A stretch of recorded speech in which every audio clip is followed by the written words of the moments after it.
And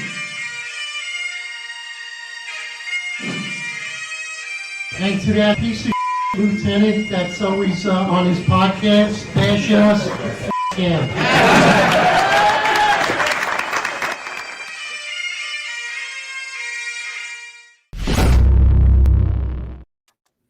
All right, we're live. All right, and the saga continues. Good morning, everybody. 8:05 live Eastern Time for me, 5:05 in the West Coast Pacific Time here. Good morning, friends and listeners. I see we got a packed house already. Outstanding. Eddie, good morning. Sherry, Patrick Donahue, of course, Nighthawk 13666 doing roll call, President duty. Hassan is with us as always. Hassan, you on the train, brother? Listen, good morning, everybody. Let's get right into it. New York City Mayor Eric Adams indicted, and of course, the arrogant narcissistic himself. He won't step down. Any shocker, brother? What do you got, John? Listen, I said it before. I'll say it again. The dude's a character, bro. I'm not a fan of him, but I admire him, bro. He's sitting there. He's like the last time New York City's seen a figure like this. His name was John Gotti, and he was walking out in his fancy suits in courtrooms. That is Eric Adams. That is Eric Adams. You know, I'm no fan of this guy whatsoever.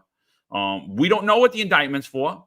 We're hearing it's for acting as a foreign agent. I hope that's not what the indictment's for. I hope we see more of the corruption because we see the blatant corruption in New York City from all of his appointments.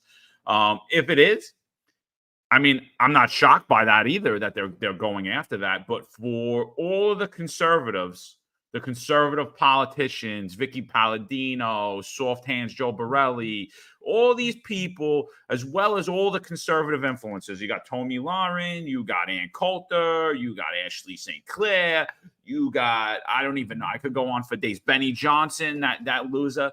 They got all these people, and then, of course, Bootlicking News, New York City. Let's not forget him. All these people are simping for Eric Adams. It's a weaponized justice system. It's a weaponized justice system. You don't even know what the indictment's for yet. Slow your roll. Slow your roll. You don't even know what the indictment's for, and you're calling for a weaponized justice system. Eric, in your eyes, did Eric Adams speak out against the federal government? No, that's why I can't believe what's going on here. Hey, Crazy 10-7, $1.99. I'm buying Juju indictment bingo card. Thank you so much. And we got another donation over here. Good morning, Jesse James, $9.99 to the podcast. Thank you so much. And fine morning, boys. Keep up your tireless effort. You are appreciated. You guys are appreciated also for being with us as friends and listeners and weighing in and having more opinions and information. John, absolutely not. Do I think that this is a political attack, as we've seen political targets before? And who are the political targets? It was the people that lost their careers to the bullshit lie of a vaccine mandate that had no science behind it. Those, to me, are political targets, not Eric Adams. I never saw Eric Adams as speaking out against the migrant crisis. When Eric Adams returned to his trip to Puebla in Mexico City, what did he say? He said, I support open borders. He said, it's still a sanctuary city. It's going to be a sanctuary city. To me, that's every indication that you're going to continue and you support illegal military-age males encompassing New York City. And if there was any opposition or the appearance of opposition, that's not what it was. It was a cry for money for federal funding for the migrant crisis. And that's it. Nah, dude, I'm telling you, I'm furious. I'm sorry for those of you. I'm not even going to really be able to see these comments because I'm furious this morning.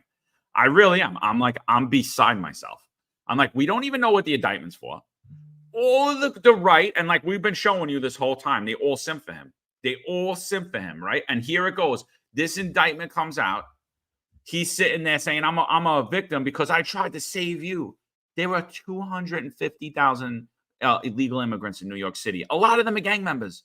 Crime is through the roof in New York City. This dude's been lying to you. He said he ran on that he loves open borders, that New York City is going to be a sanctuary city, and that the New York City Police Department wasn't going to be able to work with ICE. And that is all true till today still. New York City is a horrible version of what it was under Bill de Blasio. The commie Bill de Blasio had a better version of New York City. The police department was better run under New York City. We were still working under Bill de Blasio.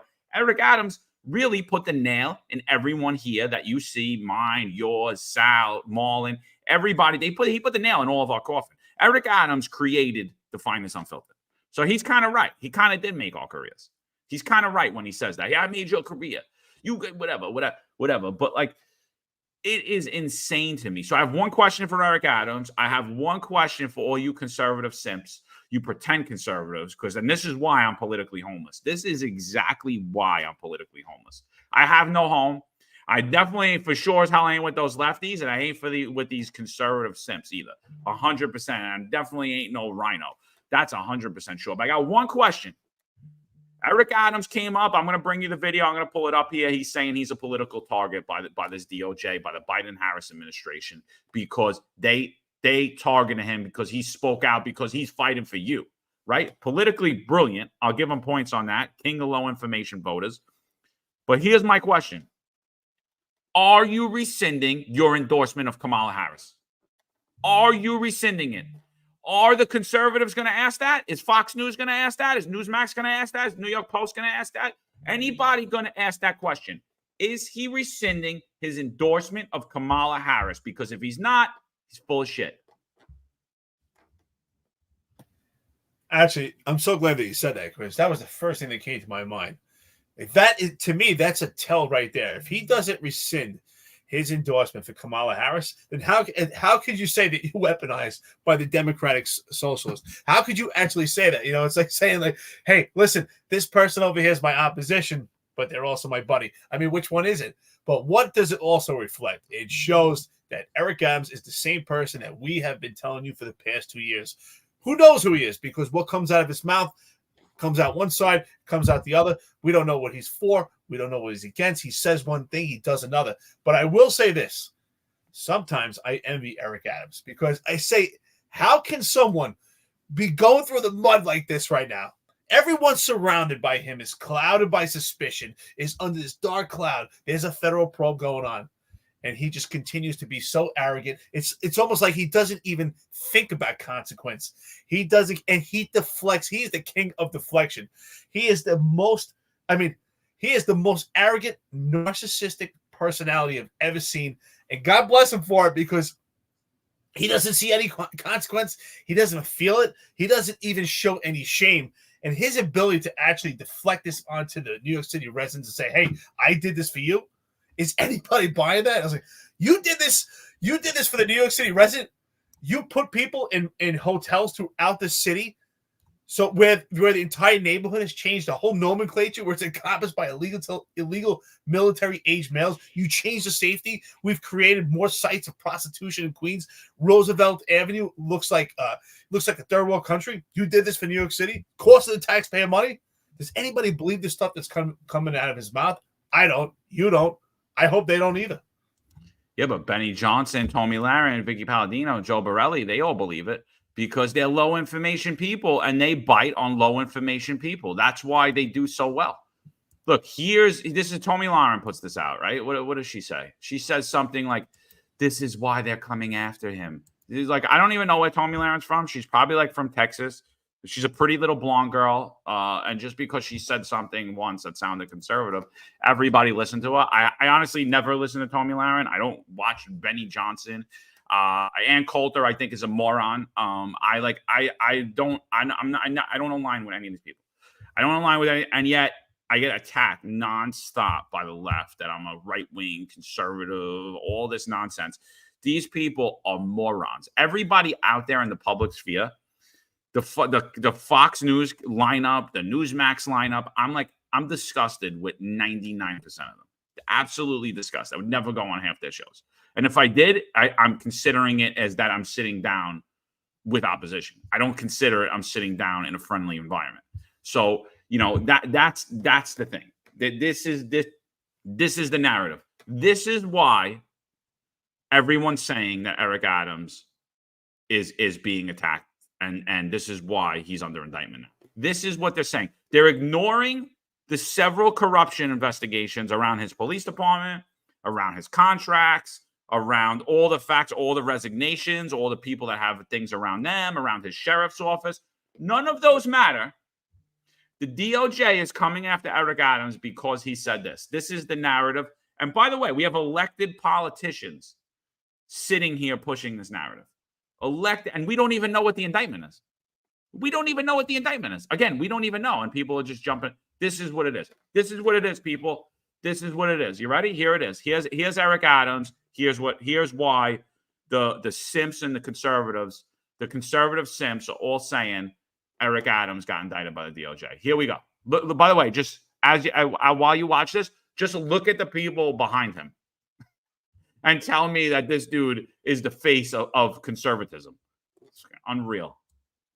Support. And let me tell you something, New Yorkers. Never in my life have I had a problem that I did not see an ending to. I don't see an ending to this. I don't see an ending to this. This issue will destroy New York City. Destroy New York City. We're getting 10,000 migrants a month. One time we were just getting Venezuela. Now we're getting Ecuador. Now we're getting Russian speaking coming through Mexico. Now we're getting Western Africa. Now we're getting people from all over the globe have made their minds up that they're going to come through the southern part of the border and come into New York City. And everyone is saying it's New York City's problem. Every community in this city is going to be impacted. We got a $12 billion deficit that we're going to have to cut. Every service in this city is going to be impacted. All of us. And so I say to you, as I turn it over to you, this is some of the most educated, some of the most knowledgeable, probably more of my commissioners and deputy commissioners and chiefs live in this community. So as you ask me a question about migrants, tell me what role you played. How many of you organized to stop what they're doing to us? How many of you were part of the movement to say, we're seeing what this mayor is trying to do and they're destroying New York City? It's going to come to your neighborhoods. All of us are going to be impacted by this. I said it last year when we had 15,000. I'm telling you now, with 110,000, the city we knew we're about to lose. And we're all in this together, all of us. Staten Island saying, send them out to Manhattan. Manhattan is saying, send them out to Queens. Queens is saying, send them out to Brooklyn. No, it's not the game we can play. Open the floor up. So, Eric, what are your thoughts? Was this the ultimate? Is this when he distanced himself from the Democratic Party? So it's interesting. With this speech, we have to look at what's going in and around him. This is why I have a huge problem with the Republicans and the Democrats in this city right now. And John, I always laugh when you say that the Republicans are progressive white. And I would always laugh at it like, never really paid mind to it. I thought it was hysterical. But as we look at things, you're 100% right. Because what do we see? We don't see Democrats and Republicans in New York City. We see them merge and we see it blur. It's become one party line. Because let's just pretend. Let's pretend and say they're right. Let's say the Republicans are right and the Democrats are right, that he's being attacked, that this is weaponized against Eric Adams. If that's the case, then what they're saying is that a racketeering probe, sexual allegations, clouds of suspicion with private contracts. His New York City sheriff cannot account for money seized. He likes to sample the product. He says racist things that have developed the racist memes. So, and there's a lot more scandals to talk about. I don't want to eat up all the time when it comes to that. What they're saying is all of that stuff, a threshold of appearance of impropriety, can be overlooked as long as you follow and toe the line. That is a line of crap, and I don't believe it.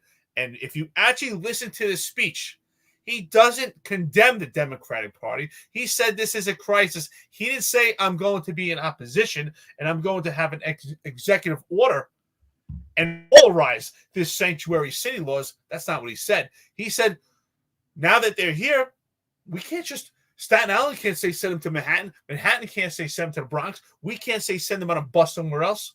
We have to take care of it. This is a cry for money. And again, if the Republicans want to give the illusion that this is an attack weaponized against him, that says they're saying there's a threshold for potential corruption. That's where I have a huge problem with it. So I'm just flabbergasted because one, he's speaking out about Governor Abbott. Two, he's calling for federal funds here. He's never speaking about Biden or Harrison here. He's never, ever. He called himself the Biden of Brooklyn. You know how he could have ended Sanctuary City? He could have took his pen with a stroke of it. You know how he could have allowed the NYPD to cooperate with ICE? He could have took his pen and changed it.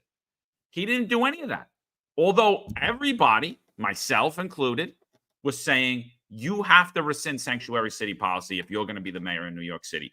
And that's why I fought to not have our unions endorse him, but they did anyway, right? Or snuck him some money at least. Whatever. But the bottom line is this. The bottom line is this. He did not speak out against the Biden-Harris administration at ever.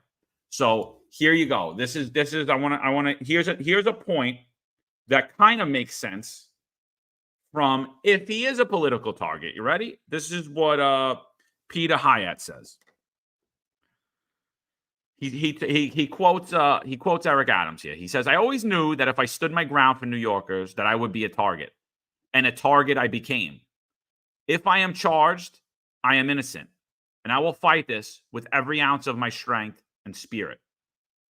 Peter Hyatt says, two things may be true at the same time: that the investigation was politically motivated and he committed the crimes. He doesn't offer a denial. So, of course, he doesn't offer a denial. I'm just saying, where are we getting the politically motivated from? We're getting the politically motivated from the same place that came from that Derek Chauvin's a racist. We're getting that out of thin air. This is a complete magic trick of Eric Adams. That's why he's a brilliant politician, is because he tugs on everybody, right? He said that one thing, he got those headlines. And I remember, if you remember that next morning, that same day when he put it out, I actually put the clip out. When I put the clip out of him, the last clip that I showed of him saying that it's going to destroy New York City, and it went absolutely viral. Every news station picked it up. All the conservatives were jumping on it. And I was like, whoa, hold on. Time out here. He's calling all these people in. He's incentivizing all of them. And he's keeping lifelong New Yorkers from working in his own city. The dude's a tyrant. I'm not saying he's on our team, people. Time out. But this is how low information works. You put one thing out, and it's true, right? Derek Chauvin was a racist. How do we ever prove that? Where did that ever come from? Eric Adams, the king of open borders, now supposedly stood up for New Yorkers. Absolutely insane. Right. That's why we have to ask at this point, why are the Republicans in New York City? Why are they pushing this message? Why are they pushing this message that it's weaponized against Eric Adams? And again, it goes back to what I'm saying. How is there a threshold for corruption that what they're saying, if this is true, that if Eric Adams told the line and didn't say anything of what they believe is opposition, if they believe that excerpt of Eric Adams speaking out about the migrant crisis in New York City, which you and I have completely exposed and debunked the fact of that ideology and show that it's about getting federal grants. If that's really their belief, then what they're saying is that there should be no shame here.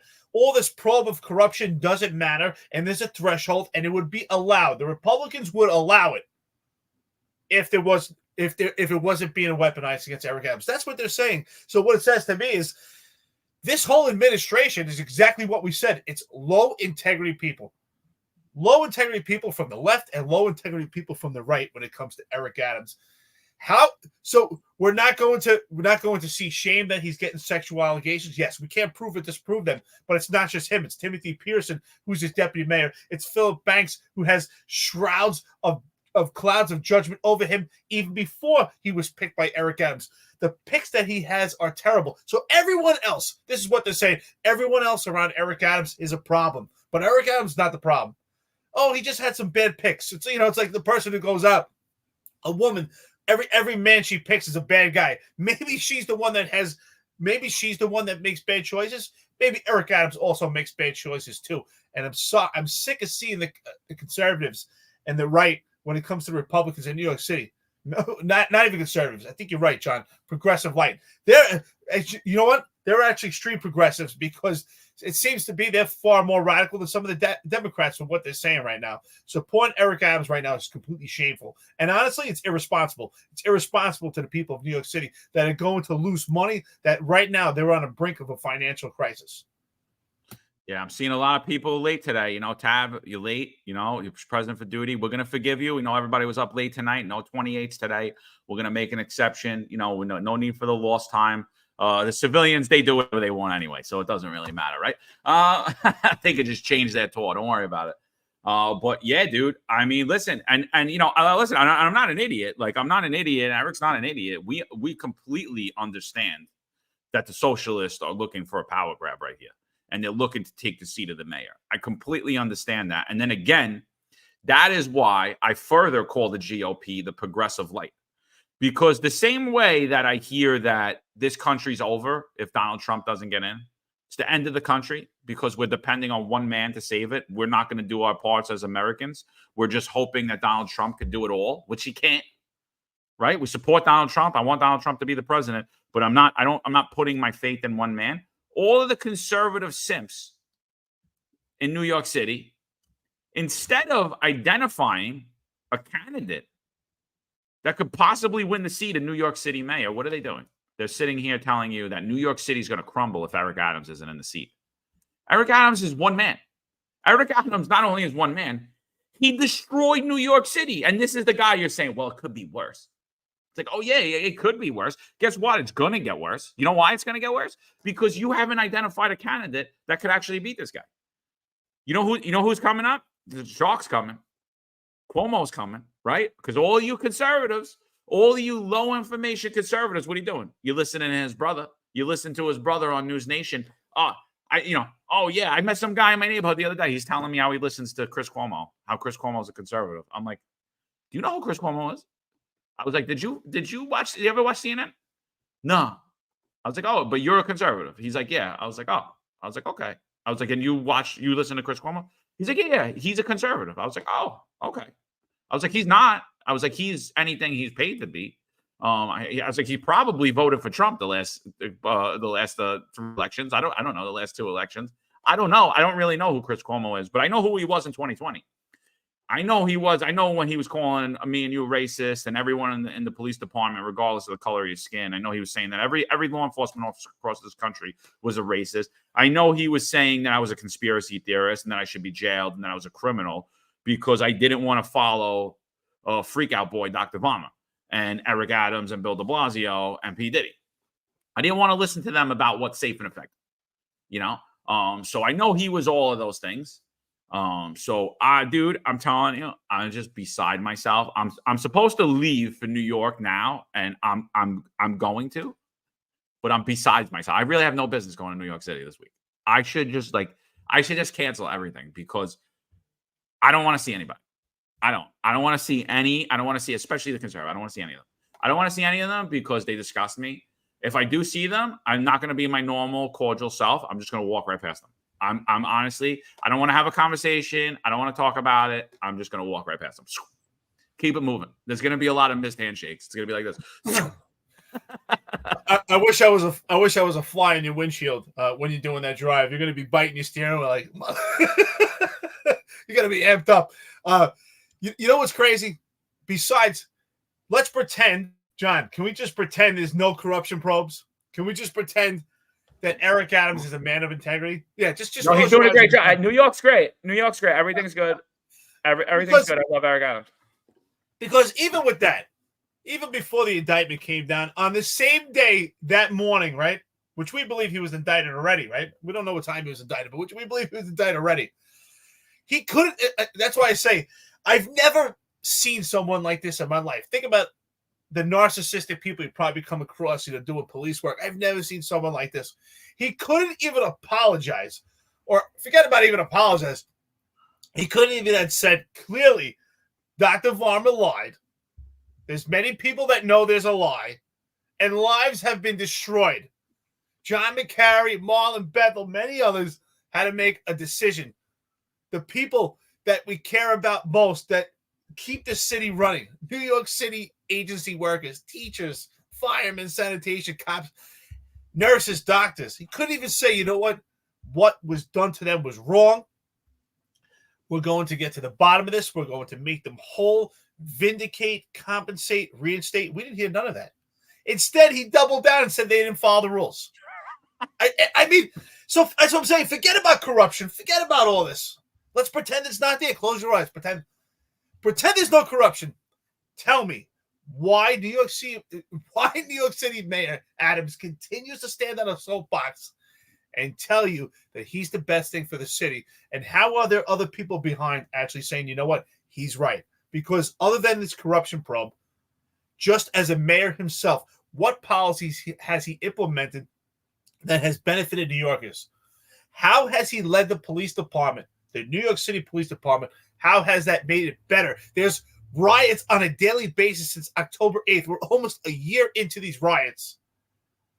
On a daily basis. So what has he done that we need this man? And again, I agree with you. If we're relying on one man, that's not the way to go. But it sure as hell isn't Mayor Eric Adams. Unbelievable, dude. And dude, he has a swarm of people, reporters outside Gracie Mansion right now. He's got people cheering him on. This is insane. It's a media circus. Nighthawk nails it. Last time you're going to see a bad guy like this again, right? So take a good look, right? That is Eric Adams to a T, bro. Honestly, I'll tell you right now, I'm no fan of this dude. He's incompetent. He's stupid. The things he says are ridiculous. I'm going to say right now, politically savvy as hell. Politically savvy as hell. And I'm telling you right now, the dude is brazen. He's a gangster. Eric Adams is a gangster, 1,000%. I am not doubting that. This dude is not flinching. He's not even sweating. It's absolutely insane to me. All of the stuff that's going around him, if I even had any of these people around me, I would have such a bad juju. I wouldn't be able to sleep at night. I'd be like, no, I can't.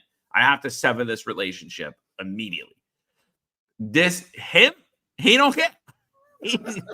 Eric Adams is a gangster. I'm saying it right now. You're 100% right, Nighthawk. Last time you're going to – fortunately, I don't think it's the last time we're going to see a bad guy like this again. But you're going to see. But on one thing's for sure, he is a bad dude.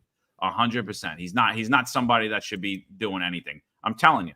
I think John Gotti would be a better mayor than him. And John Gotti was another lowlife. So, that's another thing. This is unbelievable. Street thug, street hustler, and he's got everybody. He's got everybody on eating out of his hand like this, especially the conservative simps. He's got them all eating out of his hand. Let's play this. So this comes out after he says the migrant crisis is going to destroy New York City. He says the migrant crisis is going to destroy New York City. Again, he's talking about Abbott there. If you people want to say he's talking about Kamala Harris and Biden, even though he's the self-proclaimed Biden of Brooklyn, okay, whatever. But then he says this. Why did he say this? This is before any investigation sparked. This is October 3rd, 2023. We believe the borders should remain open. That's the official position of the city, but we made it clear there should be a decompression strategy that we could properly deal with the volumes that's coming into our city, and no cities should have to carry the burden of the national government. You got that, Eric? No, there's the volumes, and nobody should have to deal with the national crises. Yeah, we heard this time and time again, and I don't see any indication what he's saying that's in opposition to Biden. And shortly before this, you're right. He did say he was the Biden of Brooklyn. What did he say? He said it clear as day. The borders should remain open, and the cities each city has to take the burden of what's going on with the national government. He's saying that we have to work together. He's asking for money. That's his subliminal way, his cool cat way of asking for money.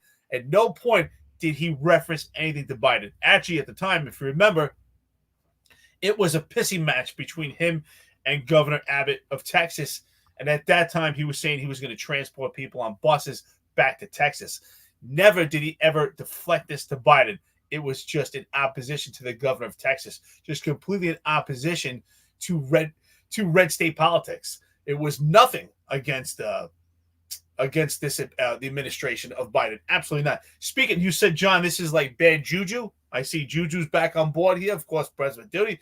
Juju, thank you so much. You're a little bit late, but that's okay. I'm sure you had to change your tour for a potential media tour. So with that being said, John, what are your thoughts on that?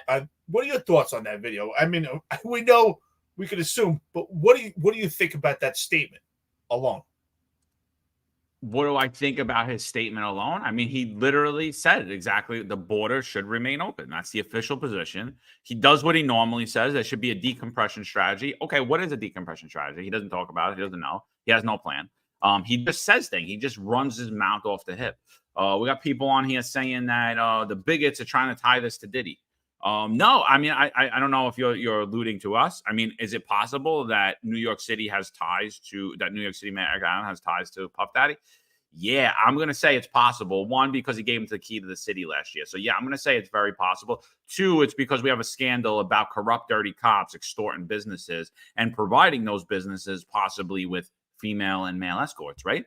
What happened with Diddy? What was he known to do? Female and male escorts, right? He was known to have fixers in police departments in all major cities. So, yeah, it's very possible that Diddy's tied, maybe not to Eric Adams, maybe to Eric Adams, or maybe to people in the New York City Police Department. 100% that's possible. Anything's possible right now. We don't know. We have no idea. So, but if Eric Adams is the victim of a weaponized DOJ, is Puff Daddy the victim of a weaponized DOJ? That's the question I have. I don't know. It remains to be seen because we're waiting for that indictment to come out. So, yeah, I mean, like that whole thing to me is just shows Eric Adams, like I said, is a far left Democrat. And yet we have now moved the goalpost in America. We have now moved the goalpost in America where conservatives are simping for a far left progressive Democrat. Is he a the omitted socialist like Tiffany Caban, Lincoln Ressler, AOC? No, he's not. He's not. And I agree. Yeah, he's trying to. They're trying to unseat him to get in there.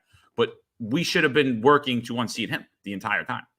The last 3 years, instead of kissing his ass, conservatives should have been working to unseat him, like we've done for the last 2.5 years, showing all of the insanity that is New York City and his appointments, all of the corruption, all of the stink of corruption around his administration from every appointment, every agency. So I absolutely, today is more infuriating than any day. That this is like, I feel like the day I had to retire from the New York City Police Department. That's what I feel like. I feel like the day I was forced to retire because I wouldn't put something in my body because I wasn't attending freak-offs with Eric Adams, P. Diddy, and Jay Varma.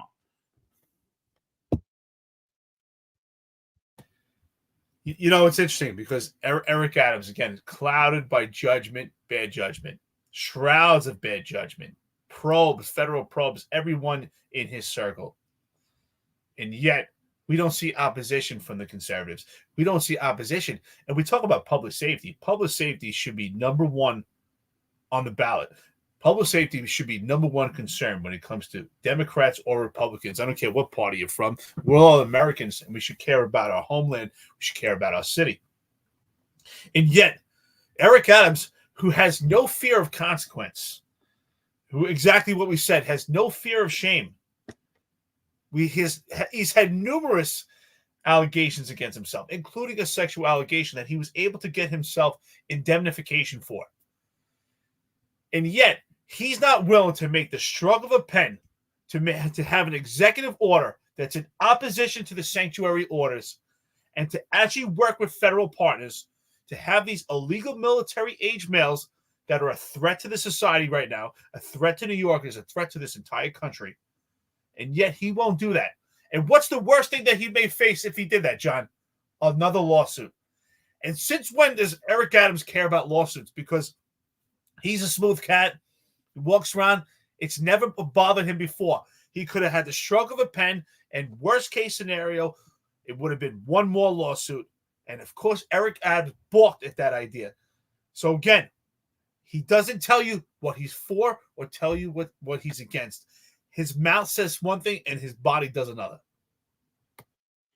Yeah, no, it's absolutely disgusting. So I just put a video out. I'm getting a lot of hate for it, and I don't know. I'm just like annoyed. I'm looking at the responses from it. So a lot of so one of the guys here is saying your personal vendetta against the NYPD brass is clouding your judgment about what an Adams resignation will mean for the city. No one is saying he's innocent. He's very likely guilty. But like the rest of us, rampant corruption is in New York City politics, but oddly, the feds. So I'm like, I didn't ask anything. I didn't say anything. I didn't say that Eric Adams should go to jail. I didn't say anything. I asked a question. Is he still endorsing Kamala Harris? He's saying she weaponized the DOJ. So if that's the truth, is he endorsing her? Listen, I'm gonna play the video. I'm telling you, I don't even want to go. Like I want to cancel this whole thing. I don't even want to go to New York City. Why did this have to be the day that why did this have to be? I have a hurricane coming here. I'm leaving Florida to come to New York City. And this is the day, and this was not because of this. I mean, I was planning to come here for about 6 months. So this is ridiculous. I was planning on coming here since when I left. You know what, John? It's meant to be. It's the perfect storm. It's meant to be that this would happen when you're in New York. When you're in New York and you get a front row seat, it's meant to be. Everything happens for a reason. And this, like you said, this has been planned for about, I would say, even more than 6 months. I remember we talked about this a long time ago that you had this scheduled. So it's amazing how things work out. It's meant to be. You know, I just left. I'm going there now. I got to go back in a few weeks. Like it's like, and I'm like, why do I have to be here now when at the height of media insanity? But whatever. I guess it's a good thing. I am looking forward to seeing some people, just not most people. Here we go. Here's Eric Adams. Here's Eric Adams. Here he is, Tony Montana. My fellow New Yorkers, it is now my belief that the federal government intends to charge me with crimes. If so, these charges will be entirely false, based on lies. But they would not be surprising. I always knew that if I stood my ground for all of you, that I would be a target, and a target I became. For months, leaks and rumors have been aimed at me in an attempt to undermine my credibility and paint me as guilty. Just this past week, they searched the home of our new police commissioner, looking for documents from 20 years ago, just 1 week after he joined my administration. Enough. I will fight these injustices with every ounce of my strength and my spirit. If I'm charged, I know I am innocent. You gotta love it, dude. You gotta respect this dude. I'm telling you. I mean, I'm telling you, John Gotti, bro. He's John Gotti. I mean, John Gotti makes a nicer tie than he does, but whatever. Dude, I tell you right now, I've never seen anybody like him in my life. Who said it earlier? I think it was Nighthawk. You'll never see anybody else like him, like the movie Scarface. You're absolutely right. You're never going to see someone that's so arrogant and so narcissistic. By the way, John, I don't know if you saw it. You said you're going to New York and you're going to be doing you have the event where you're going to be speaking out. And Juju said we will be there. No problem, Juju. I hope you are, my friend. John already put it out there, brother. You're gonna see, and my hand's gonna look exactly the same, bro. I'm gonna come and greet you. I'll get you in. You guys could hear me speak. You might learn something. And listen, Juju, if you're gonna be there and your friends are gonna be there to rile up, I'm one short flight away. He's got backup, brother. Anytime, no problem. It'd be money well spent. Anyway, let's move on from that because they're not important. But look, Eric Adams is a character you will never see. It's unbelievable. He has no shame. And what he's doing right now, honestly, we call him a moron, but he really is. He's politically brilliant because he's paving the way right now. What he's telling you is he didn't say, I'm not guilty. He kind of deterred from that first. And then he says, if there's a political persecution and I'm found guilty, it's false. I'm innocent. What he should have said for the get-go is, I'm not guilty, and then give the story. But that's not what he did. So what he did is brilliant. He painted the brush, and he gave you this picture to tell you that it's weaponized. He's a victim of this government, the same government that he's been supporting. The Biden of Brooklyn, who is Eric Adams, is telling you now that this same government he supports, that he nicknamed himself is coming after him. Their justice system is coming after him. So if he's found guilty, he's actually innocent. So when you find, if he ends up in cuffs and he ends up convicted in jail, he's going to reflect back on this press conference and say, "I told you, I'm innocent." They weaponized the justice system against me. Does anybody really believe that? This is nonsense. This is hogwash, full of shit. Get this bum out. He's another bum, even without this probe. Even if he's found not guilty, even if the allegations aren't true, he's a bum anyway. Inadequate, inept leader. Terrible. What he did to John McCarry, Marlon Bethel, and all the other people with this vaccine mandate, and the fact that should be the first order of business. That should have been the first order of business as soon as this information came out with Varber, is to make this right, put his finger on it. But no, he doesn't put all this before he puts himself. Eric Adams is number one. He doesn't serve the public. He wants the public to serve him, and he's doing it right now as he speaks. I don't even know what to say about this anymore. I really don't. I'm beside myself this morning. Like, literally, I can't even think, dude. I'm not kidding. I can't even focus on anything that I'm doing here.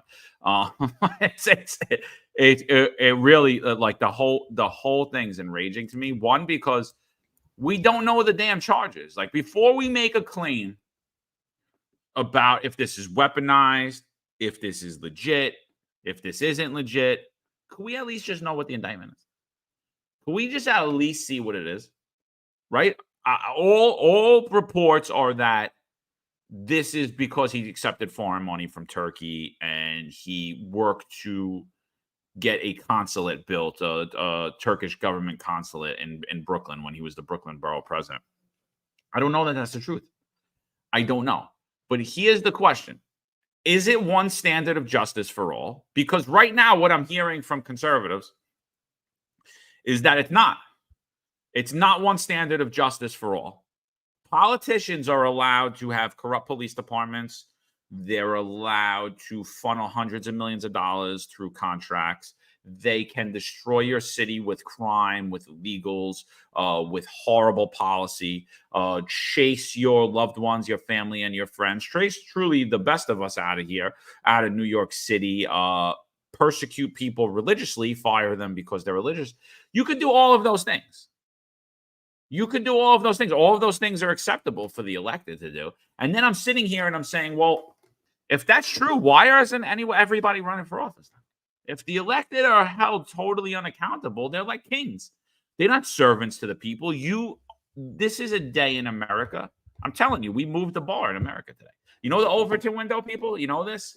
We keep you in this box so you don't see what's going on outside of the box. You don't see what's happening on the left. You don't see what's happening on the right, on top of down. They keep you in here. We just crushed the Overton window down like this today, right? Because all these fake conservative influences expose themselves today.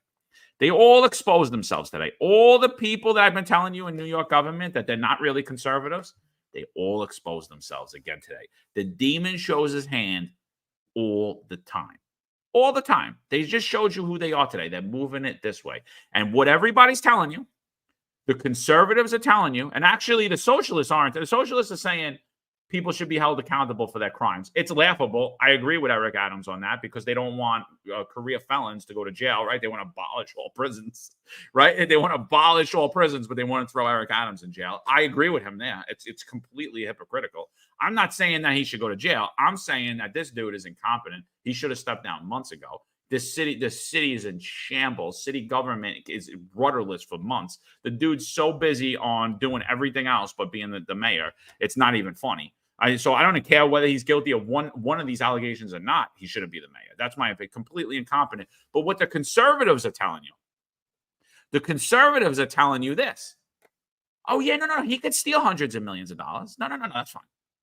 His police department could be totally corrupt. Yeah.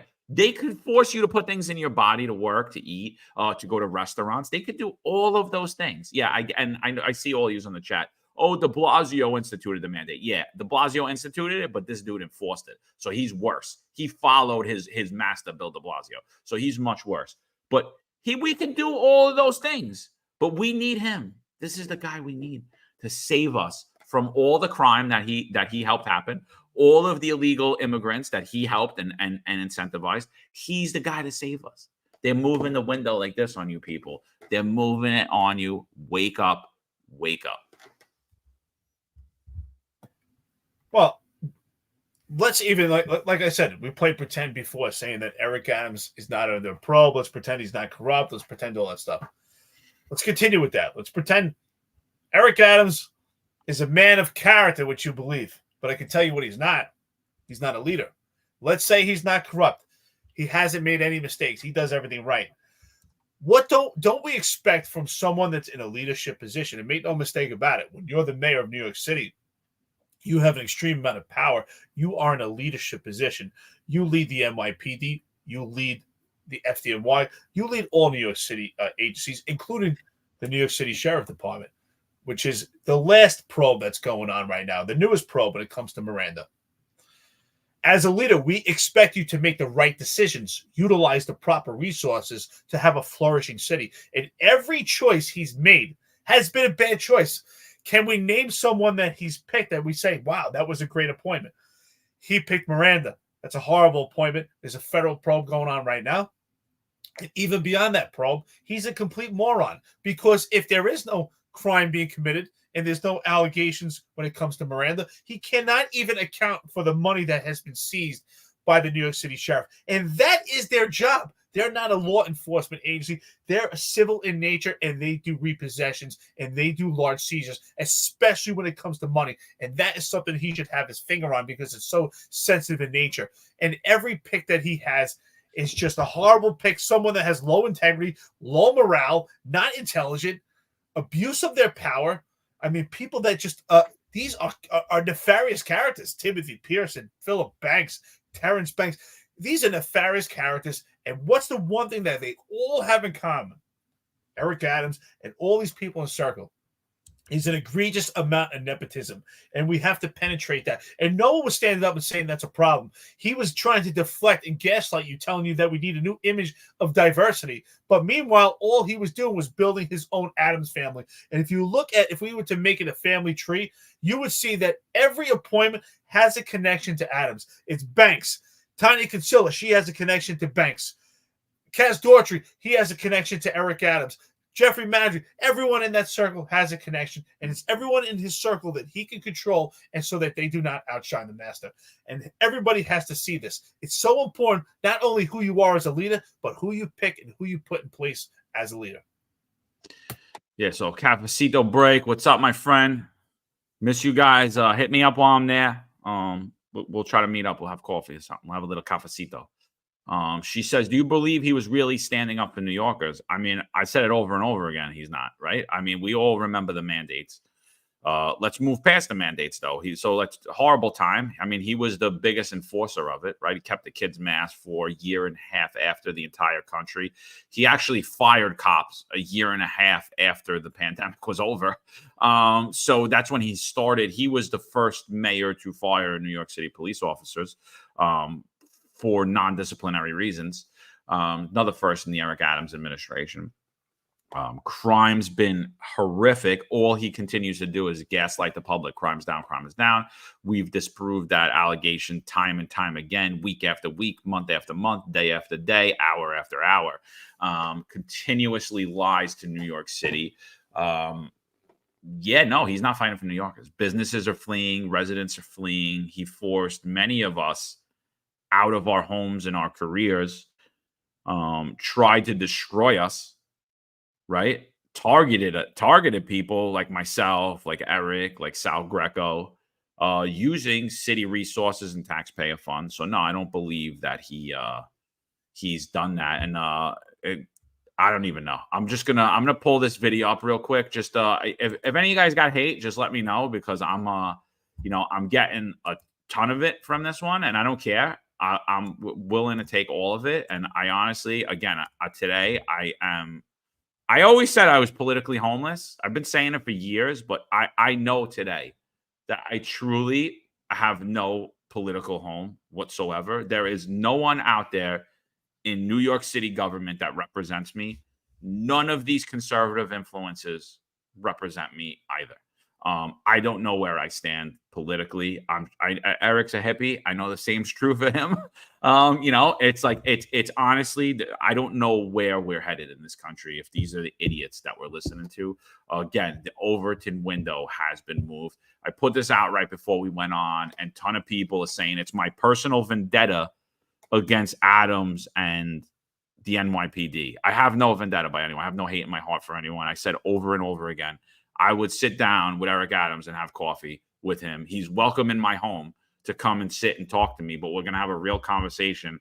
And there's going to be no questions or topics that are off limits. I have no hate in my heart for Eric Adams. I have no hate in my heart for the upper echelon of the NYPD. I wish that was true of myself for them as well, but it's not. It's not.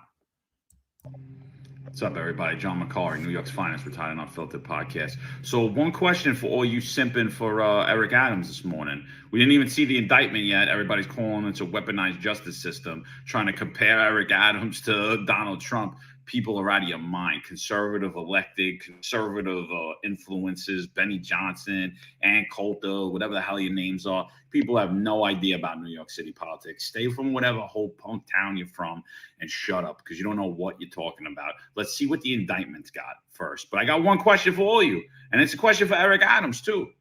You're saying that the Biden-Harris administration are coming after you for speaking out, for calling for open borders, for being a sanctuary city, for incentivizing the whole world. If that's speaking out, I don't know what Donald Trump's doing then if you're speaking out. So before all of you saying that, Eric Adams, I got a question.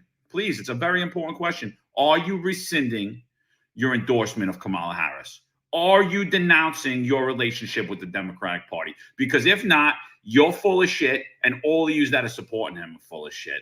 Grow up. Let's wait to see what the indictment has to say before you all jump into conclusion. And by the way, New York City's in shambles. It was better run under Bill de Blasio. It looked better. The police department was better. There were less corruption scandals surrounding this entire administration. This administration is a joke. Whether he's a criminal or he's not a criminal, there is a cloud of smoke around his entire administration, every single appointment that he has. And if there wasn't, and even if there wasn't, he's completely incompetent. There's not one accomplishment this man has had in 3 years. Not one. But all of you conservatives are sitting there simping for him. This is why I'm politically homeless. Oh, and by the way, the shit comes out with Dr. J. Varma that he lied, that there's no difference between a vaccinated and unvaccinated person. What is Eric Adams saying? Vicky Palladino, you're on the front steps. Yeah.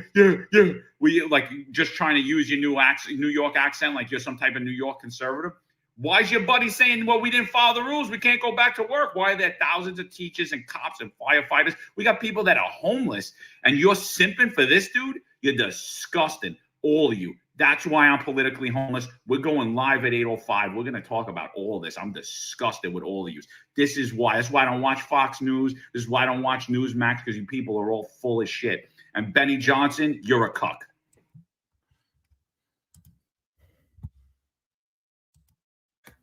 This is gonna be a hell of a week for you, brother. You're gonna be amped up. I tell you, I'm telling you, things work out for a reason. I tell you, I'm not a big religious guy, but I do believe in karma. We talked about that, but I do believe things are also destined. Let's get into an argument, Eric, because I need to get my brain off. I do. Listen, I believe no in shields. fate. But honestly, I do believe in fate, and I think that things happen for a reason. Like there's no coincidence, and there's no mistake about it. I mean, this indictment has come down. You're going to be in New York City. You may have an opportunity to be at the front row seat. And Juju says he's going to be there. And believe me, I'm a man of my word. I'm saying it right now. Juju, if you want to come there, if you guys are going to round things up, I'll be on a short flight. And then you're going to have a problem with both of us. Good luck with that. Anyway, listen, I understand your frustration. You know, I'm completely frustrated with this administration. We have faced opposition in different ways. I mean, John, Mom, and Bethel, many others, thousands. It's so sad what they had to face to make a decision in 7 days on what they're going to do with their career and their life. Imagine you put all your effort, your money, your contributions into your pension, your life into this profession. And let's be honest, you know, we say not to give a lot of ourselves when it comes to a profession, but we do. We give up a lot. We spend more time with that profession than we do our own families. And you gave that up and you had to make a decision. So it's not about animosity and it's not about hate. It's about doing the right thing so that this doesn't happen again. If people want to say it's about hate, then they're not looking at the big picture and they're not actually listening and they're not willing to have their eyes and their ears open. These are people I don't want to associate with anyway.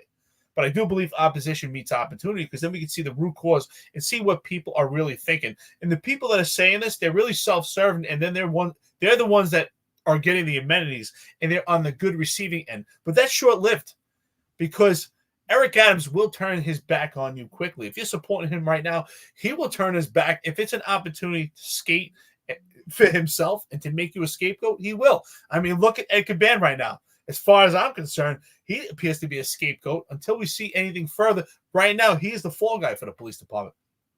And when it comes to myself and many others who can no longer do what they're paid and trained to do under Mayor Eric Adams, where there's no support and no opposition to the CCRB and just allowing good cops who do intrusive police work that keep the city safe, they get illegal firearms off the street, they can no longer do the job. Myself and many others just like it. I've used myself as an example, but there are many other good cops that are still on the street right now that could no longer do their job. I received numerous calls yesterday. I get calls every day, and I get calls, well, I'm getting complaints for bias complaints. I'm doing my job, and we're getting illegal firearms, and the Civilian Complaint Review Board is attacking that police officer, can no longer do his job. This is what they don't tell you, and this is what's going on under this administration. Bum. Get all these bums out. And if anybody thinks that John has some type of vendetta, that this is completely personal, if that's the case, why would he be spending all this time doing the podcast? I mean, John and I spend a majority of our day fending phone calls from people we've never met in their life about concerns, how they're affected in the police department. It's not just cops. Teachers, firemen, people that just have been affected in New York City. How do they move on with their lives? Asking for advice. We've been there more for them than the unions have been. And you are friends and listeners to the podcast. You're also there for them too because you're willing to listen and give your opinions. Unlike people that are out there and they're being fake, like John Shell and Kaz Daughtry, that pretend they support cops. The only cops they support are the khaki pants because it's self-serving for them. And that's what I mean by short-lived. Those that are in khaki pants, they'll find out quickly when this administration changes and they go back to general population and they're on their own. They're going to find out the people that they tried to, that they pushed and they caused harm to, the general population, they're going to turn their back on them too.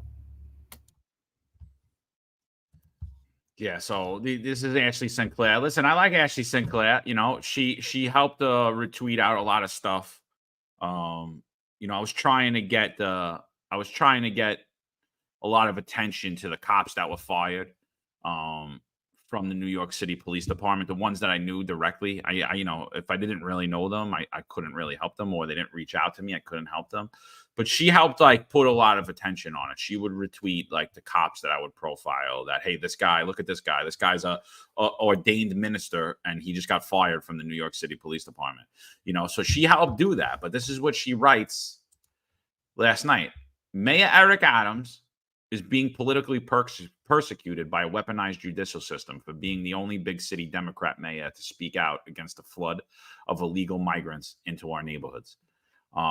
You know, again, I don't see it. You know, I don't see it. And then City Councilwoman Vicky Palladino, she retweets. She says, accurate.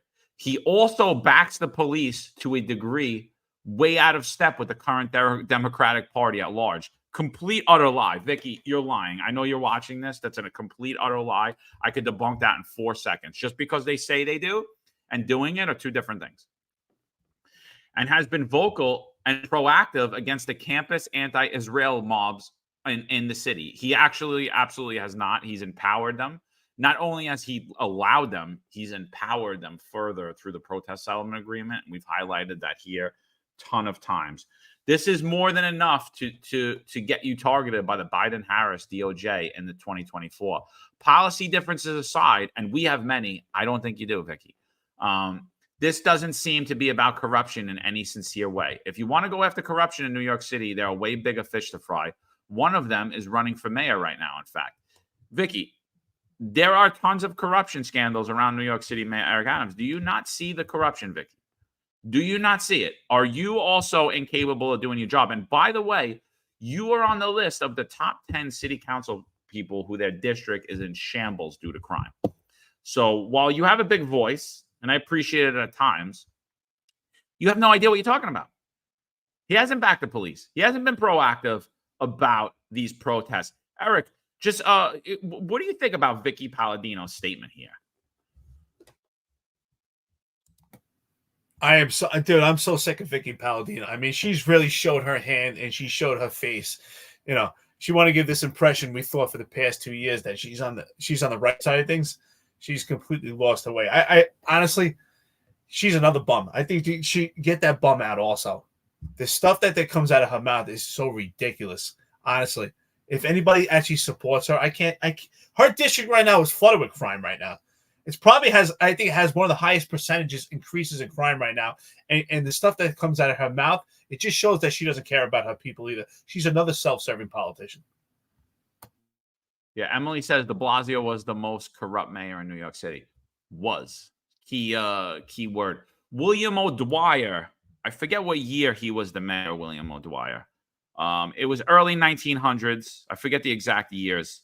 I think he had 77 cops indicted under him, William O'Dwyer, and then I think he resigned as well, like Jimmy Walker. So, but yeah, right now, the way it's shaping up, Bill de Blasio wasn't indicted. So right now, Eric Adams is another first in the Eric Adams administration. He's the first sitting New York City mayor to be criminally charged, indicted. So, yeah. So, however this pans out, Eric Adams already won that title. He's the most corrupt mayor in New York City history, regardless how this pans out, you know. And again, I'm not a fan of this. And I'm going to tell you right now, if it turns out that he's getting charged as acting as a foreign agent, I'm not a fan of that charge at all. And I would support a full and thorough and fair investigation into Eric Adams. I don't want to see anyone go to jail for crimes they didn't do or being politically persecuted. But there's a lot of things that also need to come out. Eric, do you think we're going to see other indictments around his administration and other indictments unrelated to acting as a foreign agent? There's no doubt about it. Absolutely. That's why I'm saying not only he potentially may be the most corrupt mayor as this starts to play itself out, we could arguably say at this point, because I've been doing the research on a daily basis now as this really has been folding and this saga has been continuing. And I can't find any administration that matches up, that is on parallel with this administration. This is by far, this potentially could be the largest corruption case, not only in New York State, but in U.S. history. The entire administration has been under federal probe. The New York City Sheriff's Department, the NYPD. We're talking about private contracts. We're talking about this migrant crisis with hotels, other private contracts. We're talking about trips to Qatar and other outside nations that we're talking about funding. So it's all on different aspects and angles. Potentially, there may be ties to these freak-out parties. So there's so many different angles. And including on top of that, the cherry on top is numerous sexual allegations and smear campaigns of women that have made sexual allegations against Mayor Eric Adams and also people in his administration. So there's so many different levels of corruption, and it's on different angles. I think these guys get their hands in everything. That I think, and I'm going to say this right now, the preponderance of evidence when it comes to corruption in this city under this administration has been met. Yes, you're innocent until proven guilty, and you need beyond reasonable doubt to convict someone. But we can all say the preponderance of evidence has been met, and we've been seeing it. You just have to keep your eyes open and your ears open. I think this administration, John, I'm going to say it right now, potentially could be the largest corruption scandal in U.S. history. Because what did you say before about William O'Dwyer? And I know the case. That was 77 cops that were corrupt. We're talking about people that are in a position of power. We're talking about leadership. That could actually cause a financial crisis. This could actually cause a crisis in public safety and be far worse. This could be the greatest. This could be like Escape New York. Former Mayor Bill de Blasio was a complete nutcase, idiot, moron. He's corrupt too. But I think Mayor Eric Adams is far worse. I said it when he got in office, Mayor Eric Adams 2.0, but now it seems to be 10.0. So I just, I got to give a shout out, man. I'm going to say right now, everybody's saying Lee Zeldin for mayor. I don't know what Lee Zeldin said on this. I'm not a big fan of Lee Zeldin. He strays away from a lot of issues. I did support his gubernatorial run because I will always support the lesser of two evils. It's just how I am. I'm not voting. I'm sitting this one out. I never agree with any of that. I'm saying right now, Joanne Ariola for mayor. Joanne Ariola for New York City mayor. I think she has the ability to pull both Democrats and Republicans together. She's definitely a moderate. She's worked tirelessly to get people like Marlon Bethel back to work. She's been successful with some firefighters because she is the fire chair. So she's been successful at advocating for fired FDNY workers, although there are still many there's actually some that are homeless. But she is the one who's never strayed away from this issue. So I'm going to say right now, Joanne Ariola for mayor. Listen, we have, I'm going to read her statement that she put out this morning. But we have 1,230 people on this live. If you want to participate in the live chat, just make sure you're in the live chat. If you're on social media, if you're in YouTube, comments we really won't be able to see unless they're in the live chat. We'll try to get to all your comments. We already have a lot. I'm about 40 minutes back on the comments already. We're talking about the indictment of Eric Adams. We're speculating right now, obviously, because the indictment still has not been unsealed. Federal agents, I believe, had just executed another search warrant on City Hall and removed Eric Adams' phone yet again. I don't know how true that is or not. That's just what I'm hearing through the grapevine. We'll bring you all that as it comes. We're not going to stay on here all day, but we'll be on here probably about another hour or two to see if the indictment comes in that time. We'll bring it to you.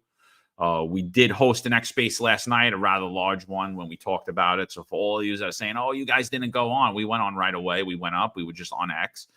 We hosted a space, appreciate a lot of those people that came on and talked. And on the X Spaces that are a little different from this is like, you're not just in the live chat. You could actually come up on the stage and talk. Use your voice. Your face is covered. It's just your X handle. So if you're not on X, I recommend getting on X.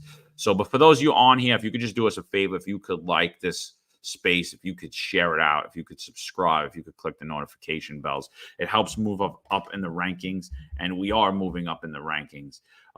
We appreciate all that. So this is coming out from Joanne Ariola. She's a New York City council member, District 32 in Queens. This is a common sense statement, and this is the statement that should be had. The indictment of Mayor Adams and the recent shakeups we've seen at City Hall are concerning to all New Yorkers. That said, the city is not paralyzed by all of this. Our first responders are still showing up to their precinct, firehouses and EMS stations. Our sanitation workers are still picking up our garbage, and our teachers are still educating our children in the classrooms. The city workers that make Big Apple run at the ground level are still very much in place and will continue to have our support and praise. As elected officials, it's our duties to ensure that our constituents, the hard-working people of New York who elected us into office, continue to receive the services they deserve without interruption. Even in times like these, the needs of constituents cannot and will not be neglected. At the end of the day, while the mayor and his appointees play important roles in running the sit-in, they are not the end-all be-all. This city will keep on moving, and I will continue fighting for the quality of life of my constituents day in and day out. This is only a speed bump and not a dead-end side on a road to a better, safer, cleaner New York City. Joanne Ariola for mayor, people. Thank you. Thank you. That was the messaging we needed, not simping like Vicky Palladino. Now, I'm going to be honest. I have not made up my mind. I mean, I'm not a New York City resident anymore, but I do have children that still are. So I haven't made up my mind on who I want for mayor of New York City, but I sure as hell don't see who I don't see Jumaane Williams as someone I would want. Absolutely not. And unfortunately, sometimes things have to get worse before they get better. So if Eric Adams does eventually come to terms and step down, or if he actually gets charged, and then Governor Kathy Hochul does does have the power and authority to remove him, if we get to that point, things may have to get worse before they get better. I know it makes sense that you would support Areola. She supports medical freedom. She's part of the Common Sense Caucus. Her district is in Ozone Park. I think she seems to be a person that really does support New Yorkers. I don't know her stance on sanctuary cities. I don't know her stance. I would assume that she's in opposition to sanctuary cities. I'm curious what her stance is on how she would lead the police department and stuff she would want for public safety. But just on the surface, she does a viable and better candidate from other people I've seen. Much better than Vicky Palladino, much better than Jumaane Williams, some of these far lefties. I'm still doing my homework on it, but from what I see just on the surface, she definitely does appear to be far better than some of these other ones. And, you know, she does support medical freedom. And because she does, there would be a lot of people back to work. And I do think, you know, when it comes to that, it would save the city a lot of money. Instead of having to go out and have academies and have police departments right now with people that are being hired on low standards and really don't want to be cops and just there to get a pension, or just it was an available job, and because they couldn't get another job, it would save thousands. I don't know, probably save billions of dollars if we were to reinstate people like Maul and Bethel, people that already are skilled and we don't have to train them, and just put them back in uniform. I believe it would save the city millions. Well, if he just dropped the appeals, you're saving the city millions, because he's spending millions of dollars a month to keep these people out of work. He's spending more money each work to keep them out of work than he would if he would just reinstate them. And then that fee goes away for New York City. If he would just reinstate them and you have trained, highly skilled workers, lifelong New Yorkers, and you actually do something for the people of New York City. Because again, Eric, I'm going to ask you this question, and I want your honest opinion. You know, I want your honest opinion. Has Eric Adams, and not that you don't give me your honest, you always give your honest opinion, but I'm just for the audience, you know, what has Eric Adams, in your opinion, done anything positive for New York City residents? That's an easy question. Absolutely not. Nothing. That's what I was saying earlier. Other than the fact that he's well dressed and he has, you know, some high quality suits, I can't think of anything in particular that I could put my finger on, because I always believe in giving a fair assessment. Even people that hate me, John Shell and Kaz Daughtry, I always say, oh wow. Even the other day we saw John Shell give an interview. We said, oh, I think you and I were pretty fair. Like, oh, John Shell did a good job, even though that, you know, he can't stand it. Who check your care less anyway? It doesn't matter. But I can't think of anything that he put in place that we would say, that the next mayor in office, if it's not Mayor Eric Adams, before this indictment yesterday, that they would have to carry into their tenure, that they would have to carry over because Mayor Eric Adams implemented it and it works. And that's usually that's the metric I usually use for someone that's in a leadership position, right? Because I always say, when you take over a position, any management position or leadership, you have to put your stance and you have to make a change to show that you're the leader. And then if that change is beneficial and something that we want to carry over into the next leadership position, that's the metric and measure to know that person's doing their job. So with Mayor Eric Adams, I can't point out one thing that I think should carry over to the next administration. Epic fail. Yeah, I mean, honestly, listen, it's well known that I'm no fan of Eric Adams. It's well known. But like I said, I have no hate in my heart for anybody. I don't. Even Juju, who's threatening me that they're going to come see me. I don't know. I only feel one thing, my brother. I only feel one thing is when I meet my maker that he says, all right, you could go. Or he says, nah, sorry, buddy.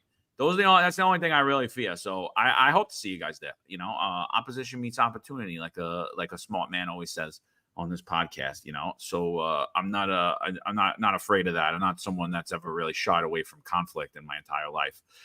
So you know, here, you know, but like I'm sitting here, I'm really honestly like I'm taking my analytical mind, and I'm like, what has Eric Adams done that's positive for New York City?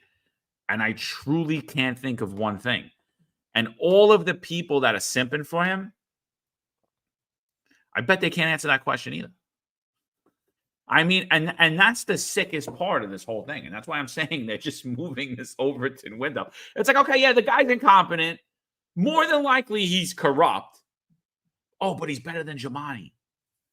And I'm like, listen, I'm not a fan of Jumaane Williams. I'm not.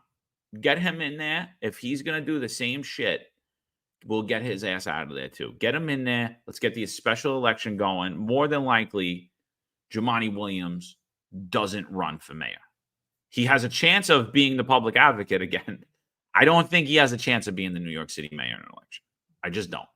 I don't. I think if I you know, that tweet from Joanne Ariola, that kind of sounds like I'm going to throw my name in the hat.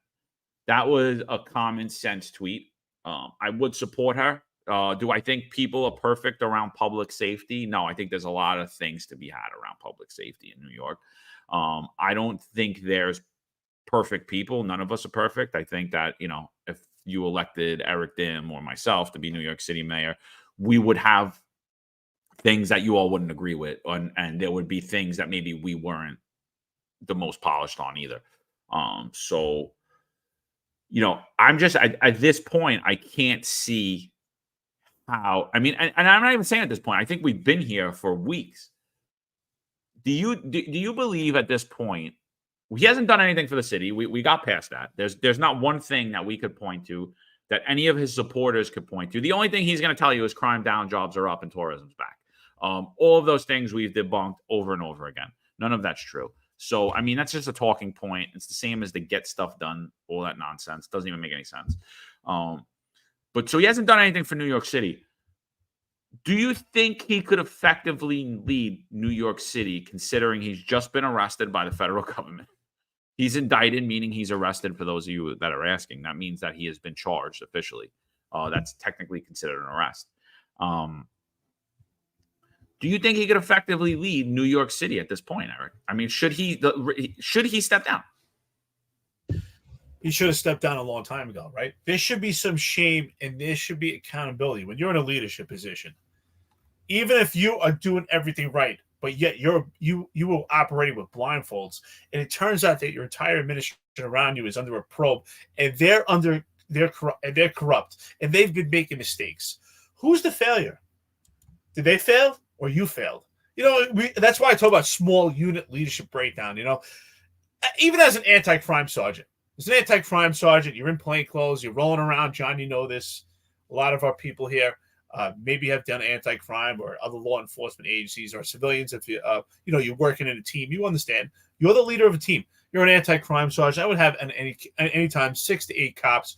We're in plain clothes, and I always believed that if they make a mistake, I made the mistake. So if I have 6 police officers and they're all rogue and they go out and they make mistakes and constantly they're unprofessional with people, let's just say they're constantly unprofessional with people, and I never nip it in the bud, and I never take corrective immediate action, and I allow it to fester to the point where I'm no longer in charge and they're running amok, who's the failure?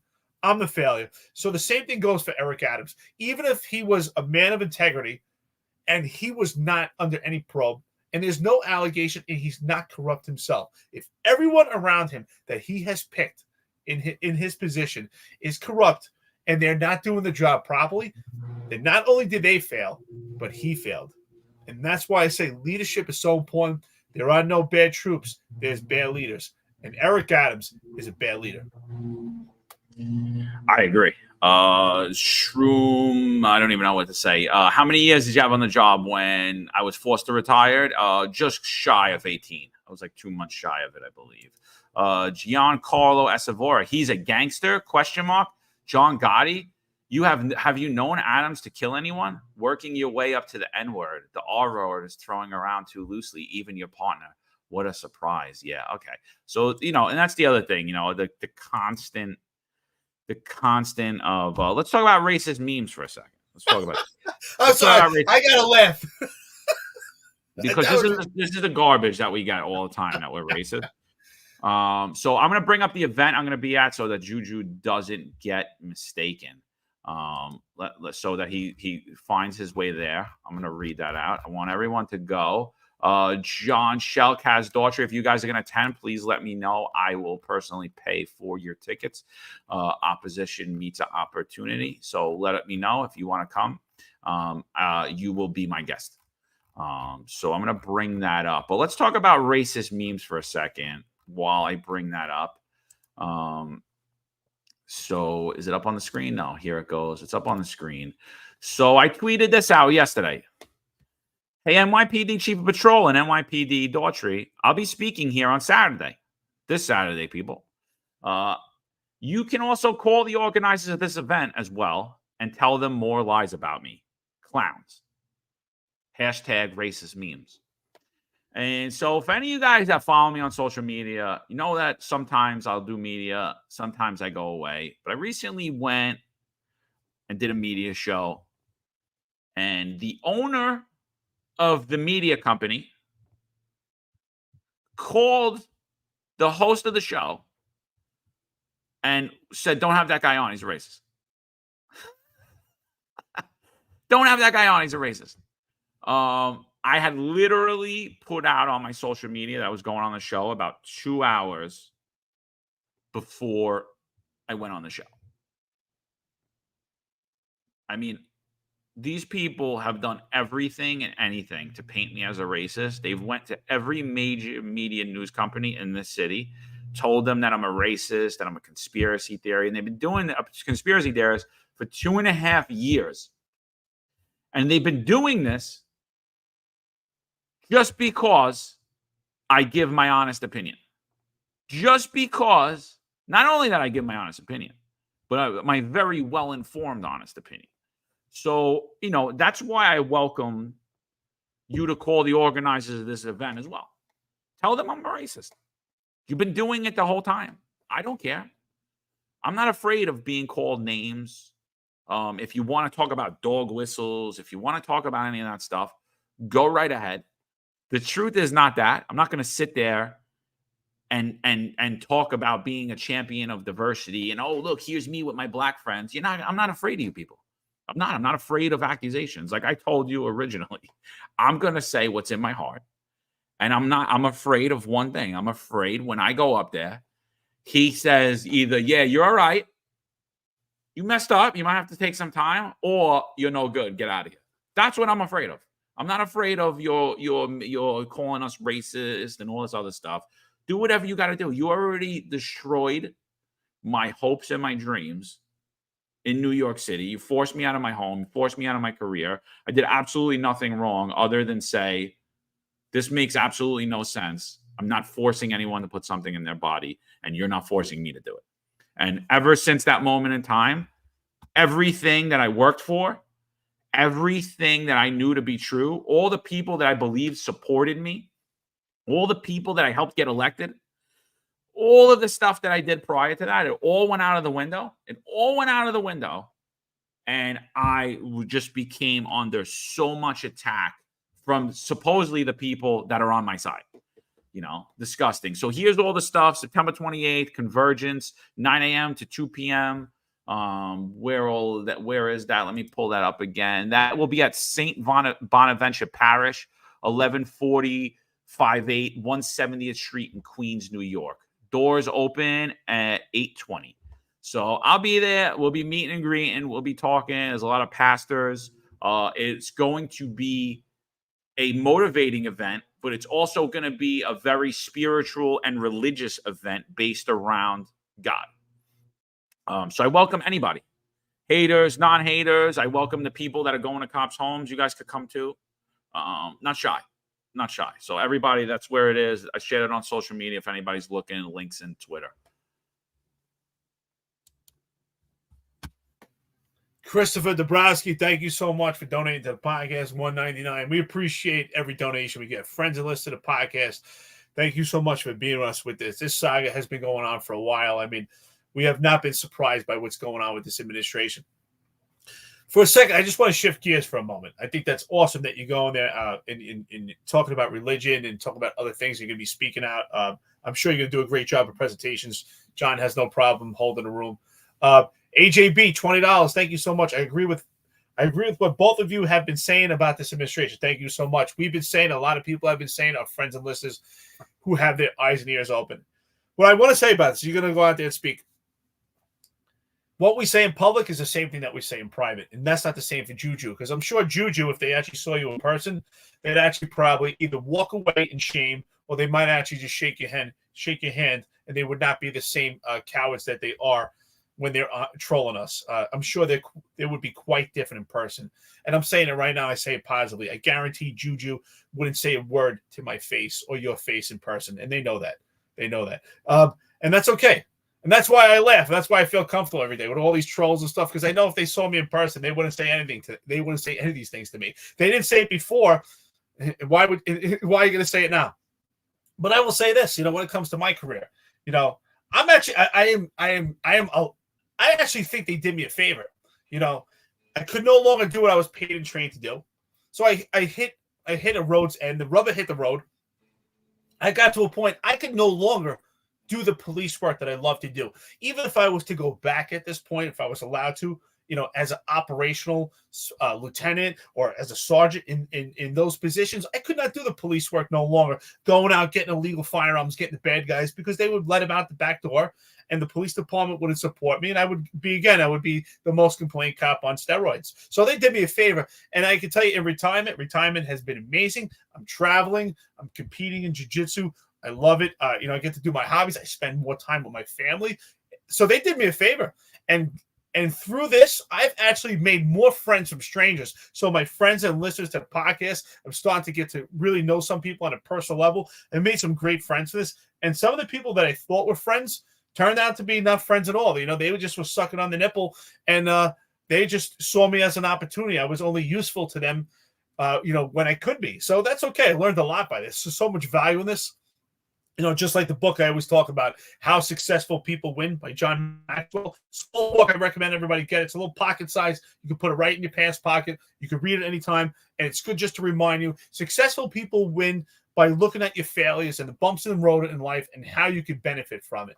And that's what we're doing right now. So John Shell, Kaz Daughtry in this administration, because you gave me my life in retirement and this new path. I mean, if it wasn't for them, John, we would never have this podcast. If it wasn't them, we wouldn't meet these great friends and listeners and meet all different walks of life. I never just had cop friends, but now my friendships and my relationship has really broadened. We've met people throughout the entire country. Patrick Jordan, who's a chief in Los Angeles. Some of the great LA cops I met. All these people have went cops turned into podcasts. There's the friendship we got with Sal Greco, meeting Latina Brown, all these people. It's a great new path. Speaking of friends, that's why I'd like to switch gears. I want to talk about the fraternal organizations, because coming up October 2nd, Mayor Eric Adams is supposed to be honored as Man of the Year. What are your thoughts on that? So I'm getting one that the Ed Caban, who was going to be the Man of the Year for the Detectives Endowment Association, they quietly rescinded that. They didn't really make that publicly. So I'm hearing that. I don't know how true it is, but that's what I'm hearing. But yeah, absolutely. I mean, it should be rescinded. I mean, I know people, I know cops that were involved in some pretty horrific incidents, shootings, and they were being honored as Man of the Year, and they turned it down. They were like, hey, listen, I appreciate it. I do, but somebody lost their life, and I don't want to be the Man of the Year for taking somebody's life. I just don't think it's right. So I know a lot of stand-up people. I don't think Eric Adams is a stand-up dude. He not only should the offer be rescinded, he should have the actual humbleness to say, hey, listen, I just don't think this is the right time. But no, that's not him. So yeah, I think 100%. The same way we're saying he should have stepped down like about 2 months ago. And now that he's been the first New York City mayor to ever been criminally charged, he 100% should step down. Again, William O'Dwyer stepped down. Jimmy Walker stepped down prior to indictments. They stepped down prior to actually being removed. So I'm saying right now that New York City, I appreciate Joanna Orio's statement, but it's really not the case that New York City is going to operate correctly under this. He should be removed from office. So listen, the press conference is going to be at 11:30 at 26 Fed Plaza. We're not going to stay on until 11:30. I'll try to stream it. I doubt I'm going to be able to. I'm going to be traveling. But if we can, we'll bring you the stream. But it'll be that, go follow the Southern District. They'll have it up on Twitter. New York Southern District. It'll be on YouTube as well. When that comes out, maybe we could jump on later tonight, or we could do another space. If we do a space on X, follow us both on X, follow the Finest Cast on X, follow our social media on Instagram. We both use our own names, or the Finest Unfiltered. Follow those to see updates. If we do a space tonight, that more than likely, maybe we'll do a space right after the presser. We could do something like that. That wouldn't be bad. And those are pretty. And like I said, what's different about them is you could both comment on them, as well as you could actually get up on the stage and speak too. And we try to work to get everybody up there. So we appreciate everyone. But yeah, dude, 100%. I'm with you. I'm with you 1,000%. I believe that he shouldn't even accept it. Never mind, should it be offered? Well, that's why I think there's a good point, right, to raise this question. So I was thinking about this, right? Everyone makes mistakes. Some are bad judgment because there's malicious intent, or some are just bad judgment is an actual mistake of the heart. Patrick Donahue, thank you, by the way. $4.99. This is hilarious. To offset Juju's ticket to see John speak Saturday. Hey, Juju, if you need a ticket, we'll purchase it. The Chens, hey, thank you so much. $50. Imagine being called a racist just because all the things you've been saying for over a year turned out to be true. Thank you both for your service and your courage for speaking to the issues and pointing out the failure of this administration. Thank you so much. I really appreciate dipping into your pocket. Thank you so much, friends and listeners that dip into your pocket. We really appreciate it and saying such kind words. And same thing, we appreciate friends and listeners recognizing it also that we can say this together, because we can't do it by ourselves with the amount of opposition that we face. It helps that we have support from each other. You support us and we support you. And that's why we become friends putting out this message. And that's why I say, even aside from all this corruption, it's a failed administration, failed leadership, failed policies, and just completely ineffective. There's absolutely no plan when it comes to this administration. But back to what I was saying, we're talking about the fraternal organization, right? People make mistakes. I'm curious to ask you this question. Do you think it's possible? Is it possible if Eric Adams was an amazing mayor, let's say he had all these amazing policies. Let's pretend he did everything right and the city was flourishing. Because I'm just curious, because we've really been talking about this potential threshold for corruption. Let's say everything was amazing, but behind closed doors, he was involved in some racketeering scheme or funds from an outside country, and there was actually teeth to this corruption. Could he still be honored as Man of the Year? Or that would completely rescind it? I don't listen again. If none of this came out, I still don't think he should be Man of the Year. If again, we talked about it with Ed Caban. Why did Ed Caban step down again? Why did Ed Caban step down again? Because we said, it's shrouded in scandal, right? Like, he wasn't charged with anything. He just got his phone taken. Eric Adams got his phone taken over a year ago. He just got his phone taken again. He just got indicted and criminally charged. Why did Ed Caban step down? Right? Because it wasn't right. It didn't look right. I couldn't effectively lead. There was all this scandal around, all this media hoopla, right? So Eric Adams forces Ed Caban to step down. And he says he's not going nowhere. I mean, did anyone see what the hell's going on here? No, absolutely not, Eric. Absolutely not. If he wasn't charged, if none of this happened, he still shouldn't be. He still shouldn't be honored. He shouldn't do it. And by all means, Ed Caban stepped down because of an accusation, right? Because of an accusation. Not even it was because of an accusation about his brother and because his phone was taken. Eric Adams has about 20 accusations on him, and his stuff's been taken twice, and now he's been criminally charged. We're going to see what that is at 11:30 when the Southern District holds that press conference. We'll see more details about that indictment.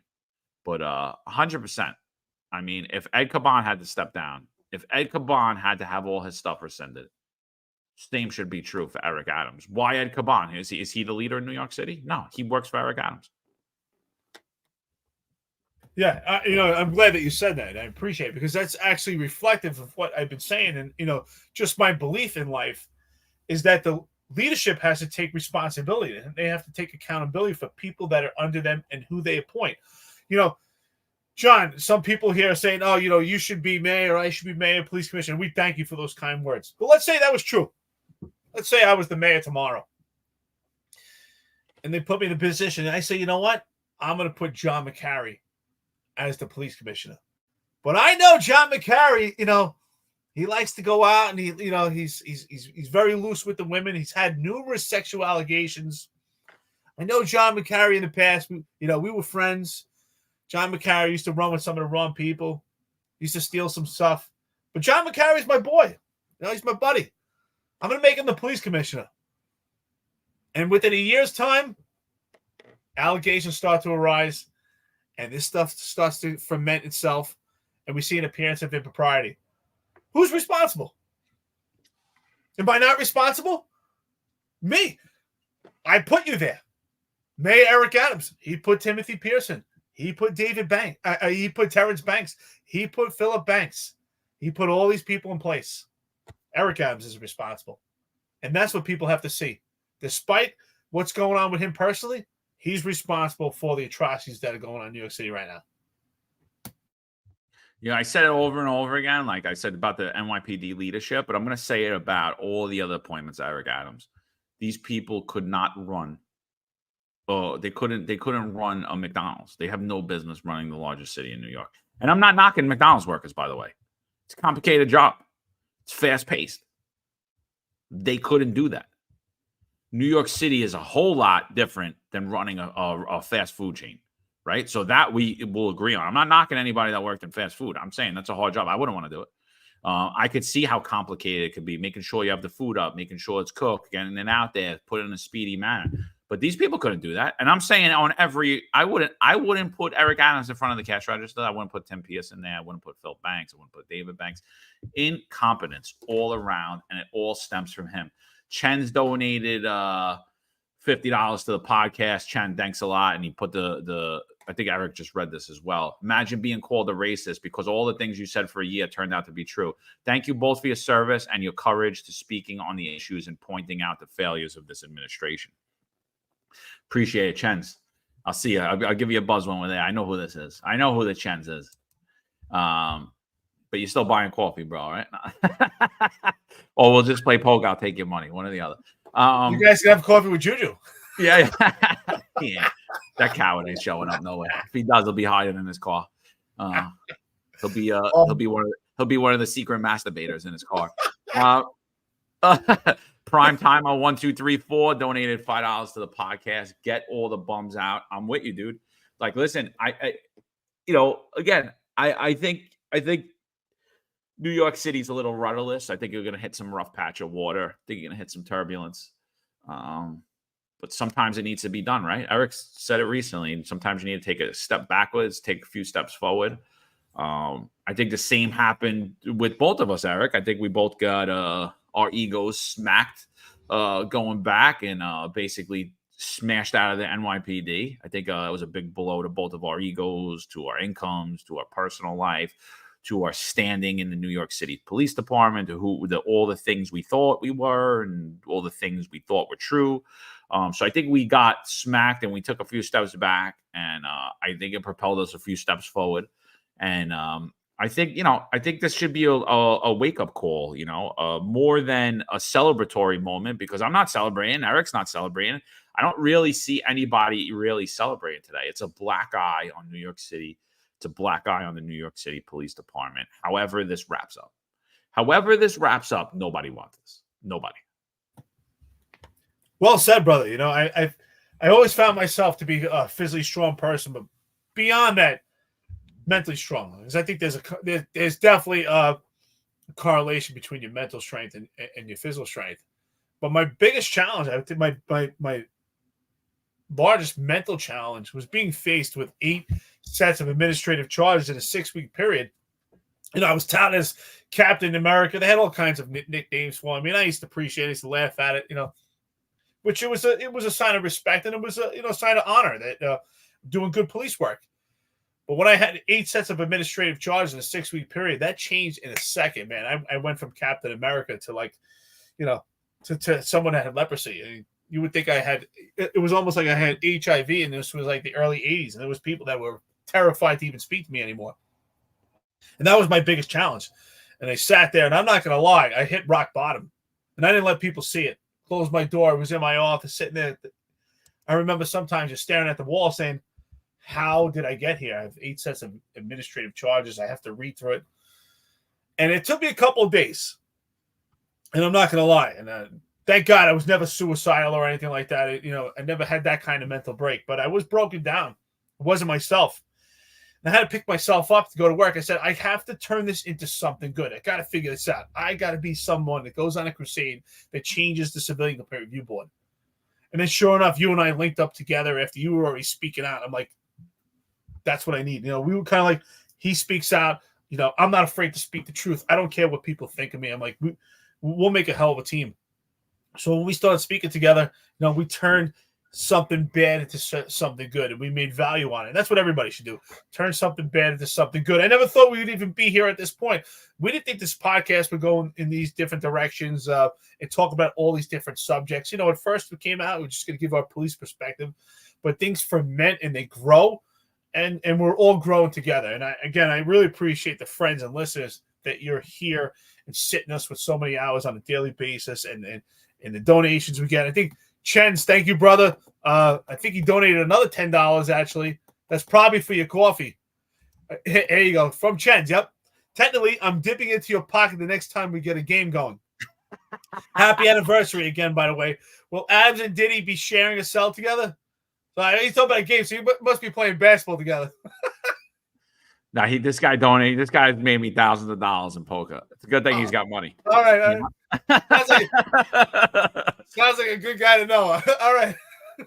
Yeah. We're gonna send them some of the finest unfiltered freak off lubricant. Corn Pop, you're absolutely Chens. Thanks again, brother. You don't gotta donate the money. You donated enough over the years. Don't worry about it, bro. Guy should never play poker again in his life.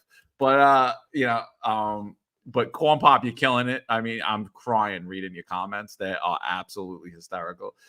Corn Pop's, she's hysterical. But yeah, dude, I'm like, we're gonna try to bring up a different voice here. We'll see if they're able to join us too, so we can get a little different perspective. Then I think me and Eric are both on the same wavelength with that. This is horrible.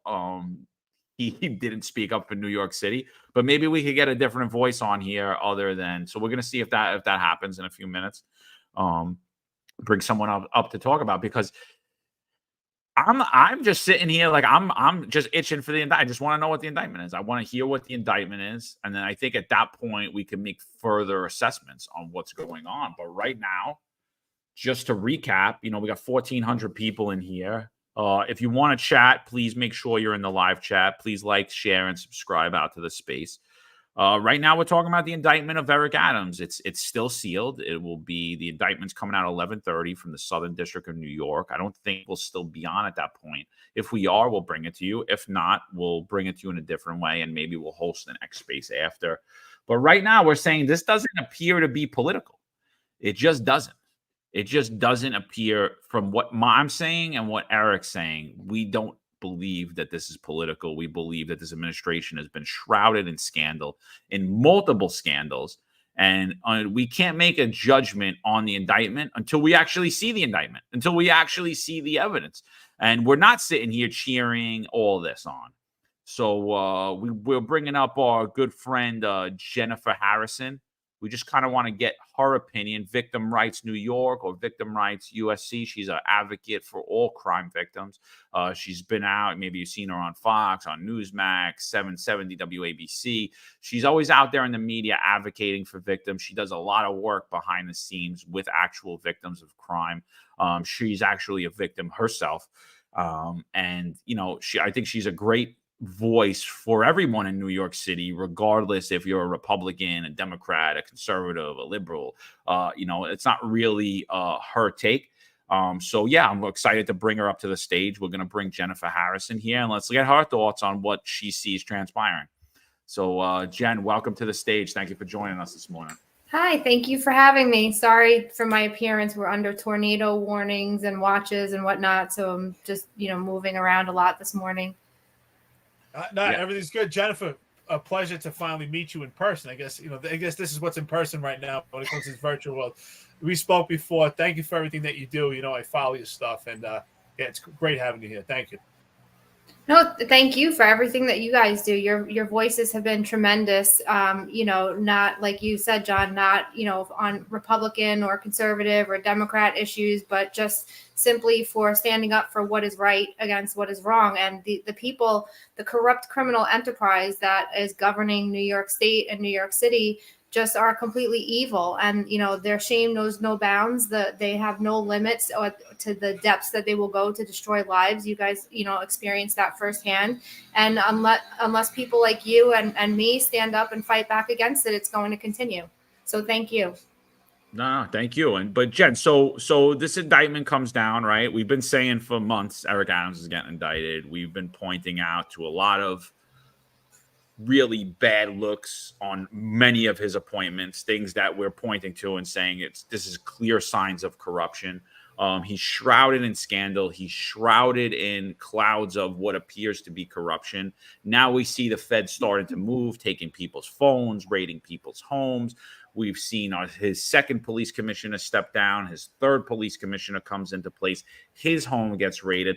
A lot of people out here on social media and even in this chat today are sitting here and saying that this is political. This is because he spoke out against the migrant crisis. What are your thoughts around that? Look, those of us that were paying attention knew that this is exactly what was going to happen if Eric Adams was elected. And there were a lot of people, you guys were calling out his corruption before he was elected mayor. Curtis Lewa was pointing out everybody that he was friends with, everybody that he would bring into his administration that was corrupt. The Banks family has been engulfed in scandal and crimes before. So this is really nothing new and nothing shocking to those of us, like I said, who have been paying attention the whole time. It's just really sad that somebody like that can get elected and that the media really kind of was complicit in putting him in the position that he's in today to throw New Yorkers into this chaos and this situation. It really isn't fair because it should have been covered when he was running for office. Would people have paid attention, or would they have just voted for who they thought was a moderate cop that might be able to bring New York City back from, the far left chaos and hellscape that they have created? But even look at Eric Adams's career as a cop. I mean, he started out by saying that he was fighting corruption and racism within the department. He made up a story, or I think he made it up, that his window was shot out by a white police officer, but nobody ever found the shell casings. So, this guy, we didn't know if he lived in New York. We didn't know if he lived in New Jersey. So he's been, this really shouldn't be shocking to anybody. Well, this is the problem, right? Jennifer, is that Eric Adams is what I always say is that zebras don't change their stripes. And that's what John and I have been telling the public, is that the Eric Adams that you see right now, that shrouded with scandal, that's the same Eric Adams that was a captain in the New York City Police Department. That's the same Eric Adams that was a borough president. That's the same Eric Adams that was a rebel rouser in the police department, that sought out to be this rebel rouser in the police department and point out racism that wasn't even there. And he talks about this diverse police department that he want to create. And right now, the police department has about 54% that is majority of black personnel. So it's no longer diverse. And he's not doing it because it's about diversity. What he does is he puts everyone in his circle that's created and is connected to him through nepotism. And with nepotism, we see egregious corruption. So ultimately, the message is that people have to vote better, but we have to get people to vote. So what would be your message to people? How do we get people to actually get their boots on the ground and actually get to these precincts to vote? Because that's the problem. I think in the primary, I think Eric Adams got 400,000 some odd votes, which is not even 10% of the population. It's about 5% of New York City's population. So how do we actually get people out there to vote so we actually get the right person? And that's really what it comes down to, because John and I talk about it all the time. it ultimately comes down to voter apathy. So how do we get that message out there? Well, I think what you guys are doing is helping tremendously because, like I said, the mainstream media is complicit in this, and they don't really, create a call to action or a sense of urgency for people to come out and vote. And in New York, when everybody is just struggling day to day to get by and pay their bills and put food on their table, you hop on the subway to get to work at 7 o'clock in the morning. You don't get home until 8 or 9 o'clock at night. You have to, feed your kids, do the homework, make sure everybody's taken care of. Who has time to pay attention to politics or vote, right? So I think that, voices like yourselves and everybody that's listening and watching needs to keep sharing this kind of content. Keep talking to everybody that you possibly can about, the information that you're learning. And just keep raising awareness and pounding the pavement like everybody's been doing. And eventually this has to turn around, I hope. But, for Eric Adams to also claim that this is political and because he stood up for New Yorkers in the migrant crisis, what did he do? Who has Eric Adams really taken a stand against, which we've been begging him to do? We've been begging him to be the leader that New York needed. We've been begging him from day one to stand up to Kathy Hochul. We've been begging him from day one to stand up to Andrea Stewart-Cousins and Carl Heastie. We've been begging him from day one to stand against the progressive and far lefts in the city council. We've been begging him from day one to call Joe Biden out by name on the migrant crisis. He's never done any of that. So who's coming after him? They're not coming after him for political purposes. He's a crook, plain and simple. So Jen, we were talking before and I asked Eric, and I'm really trying to be impartial. I'm furious this morning. I'm furious at all the support I see from the conservatives, just the blind support for Eric Adams. It's like, oh, he's a political prisoner. He's Donald Trump, all the stuff he done for us. And I'm like, what has he done?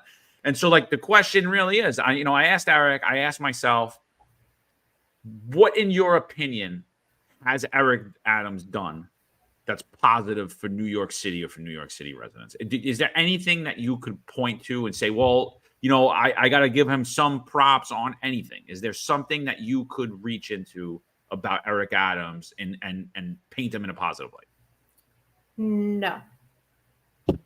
And that's, and that's the sad state of affairs, right? Because I believe that's really true for even the people that are supporting him. I believe they're all going to say the same thing. And what they're saying is, well, it could be a lot worse. Jumaane Williams will step in, which is true.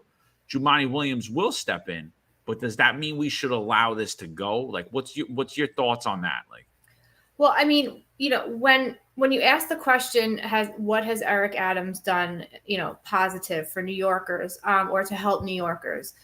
The only thing that really comes to mind is front and center, him standing with Kathy Hochul right before the gubernatorial election and praising her for the work that she was doing on the subways and to get the homeless people off of the street. Has that happened? That hasn't happened. Like, everything that he's done, everything that he's said, everybody that he stood with has been a blatant lie and has caused New Yorkers more harm. And they've lied all because of perception and whatnot. And that was everything for the election. So no, he absolutely has not done anything positive. I don't know why anybody is standing up for him right now. Obviously, there are a lot of charges. I know that they're scared of the far left, coming in and taking over, but the newsflash for you people, they've already taken over.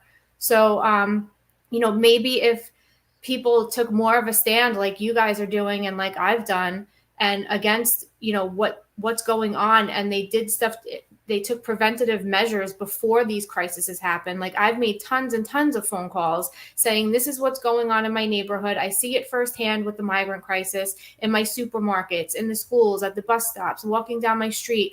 Where are the numbers of people that have been coming in? Why are we not putting this out there to people? The traffic jams, we have 8 people living in one house or one apartment. Why? This is a fire hazard. It's a safety issue. Why are we not doing more to combat this?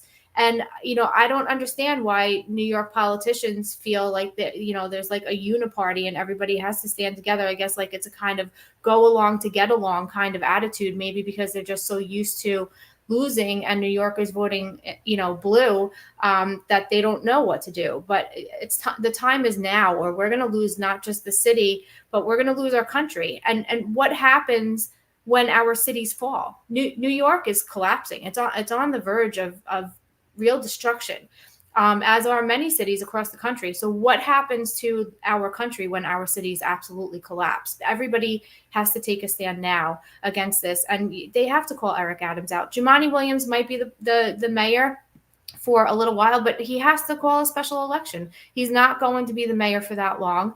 And I think that New York City voters and everyday people are tired of the far left, and in the special election, hopefully they'll come out and vote the right way. You have to put the faith back in the people. I love what you're saying, right? Because it's great. Because John asked you, what could you say that's positive about Eric Adams? And we can't say anything positive. We have to revert right back to the issues. So this is not, a fiasco where it's like pick on Adams personally. No, we're picking on Adams. We're picking on how he's led this administration. You're absolutely right. What we're headed for is complete financial disaster. We're on the brink of a financial crisis because of Eric Adams, because of his failed leadership, and because it's self-serving, and they're making sure that their pockets are fed, and that the New York City residents are not fed. Right? Who's fed? When it comes to this right to shelter law, John and I talk about it all the time, how it's been completely misused and how illegal military age males are benefiting from it. And that's why I say you cross the border, you hit the 50-yard line if you're on a football field. And Eric Adams, he's standing there in the end zone, come here, hit the touchdown. Because when you hit the touchdown, you get food, you get shelter, you get taken care of. You commit a crime, you're out. There's no bail. And Eric Adams is standing there with Kathy Hochul, who's by far, the most leftist lib we could have in this state, completely toppling down to the city. Every level of leadership that we see in this state, especially when it comes to Eric Adams, is an epic fail. We can't say anything positive. If there was something positive, we would say it. I think we're pretty honest and give fair assessments, but we're at the point that we have nothing honest to say. Just want to take just for a second. Crazy 10-7, I want to say thank you so much. $4.99 to the podcast. I'll give you a New York opinion, Juju. Every sign me Adams Banks appointment. That's right. I'm sorry. I'm not sure what you wrote here. I think it's a typo.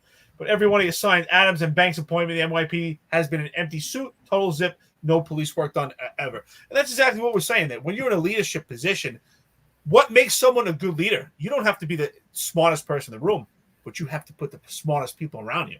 And you have to put the best people around you. And Eric Adams put people that have corrupted the city and actually could make the city fall. And that's what people don't even realize. And there's still people supporting Eric Adams. Excuse me.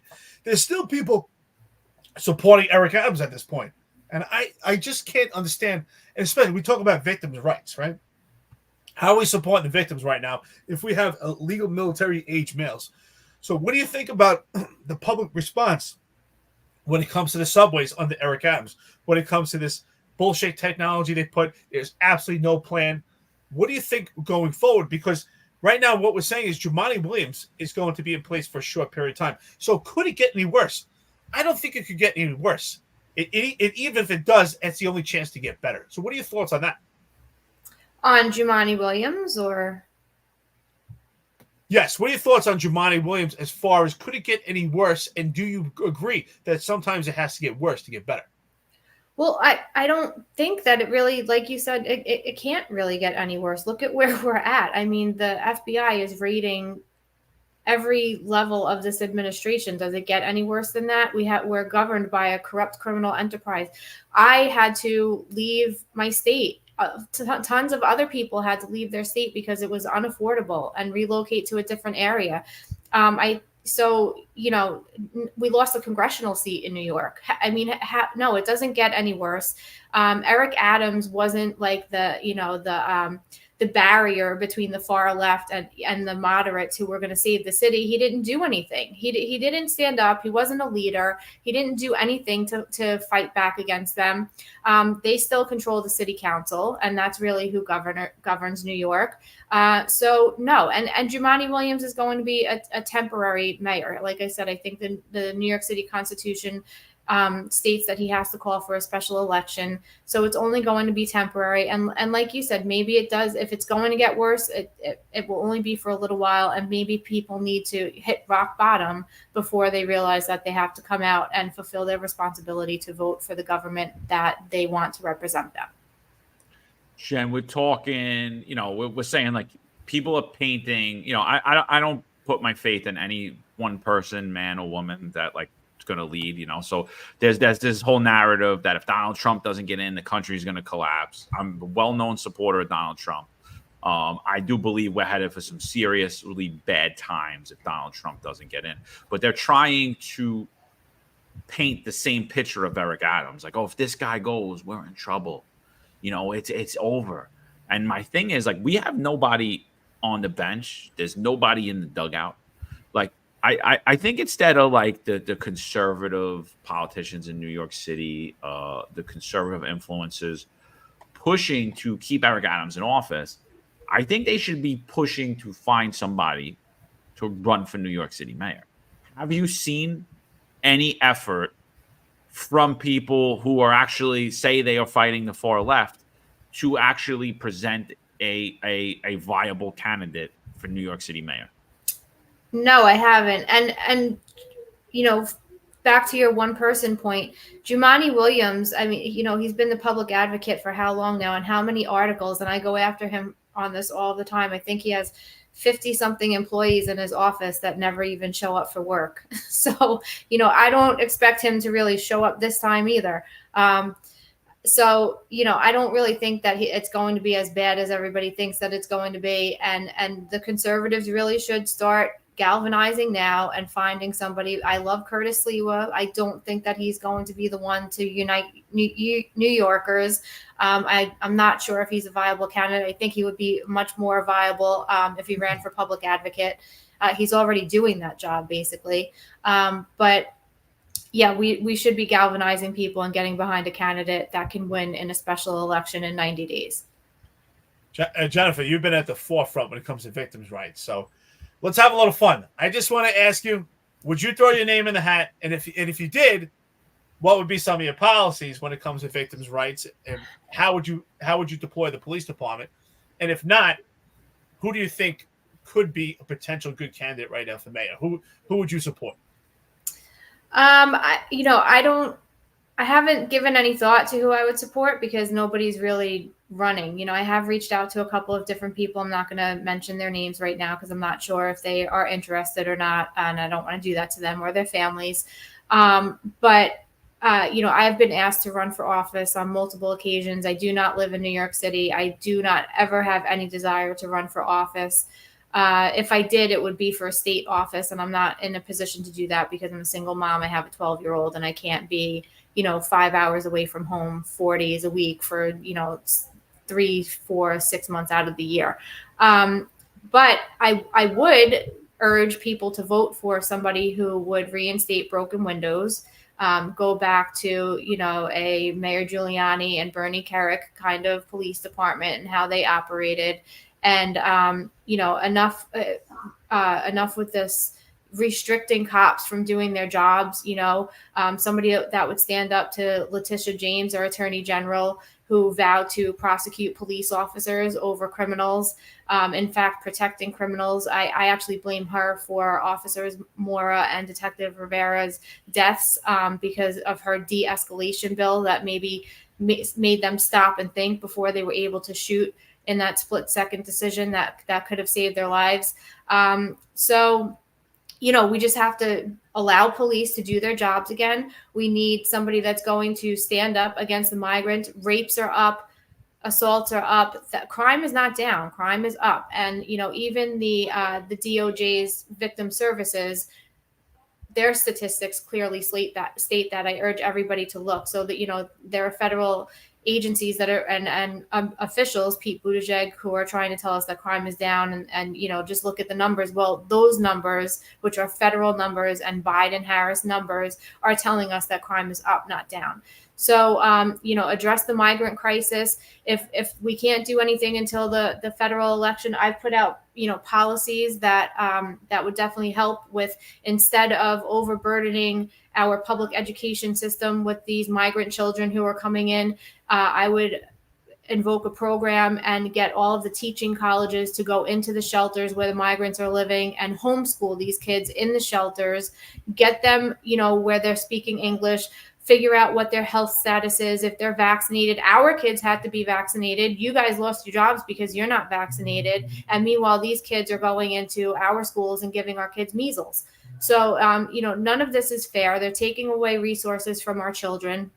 Who we pay taxes to educate. They're not paying taxes to educate. This would be a completely free program. The students in the teaching colleges would get college credit. They wouldn't get paid. They would just go in there and volunteer for, college credits.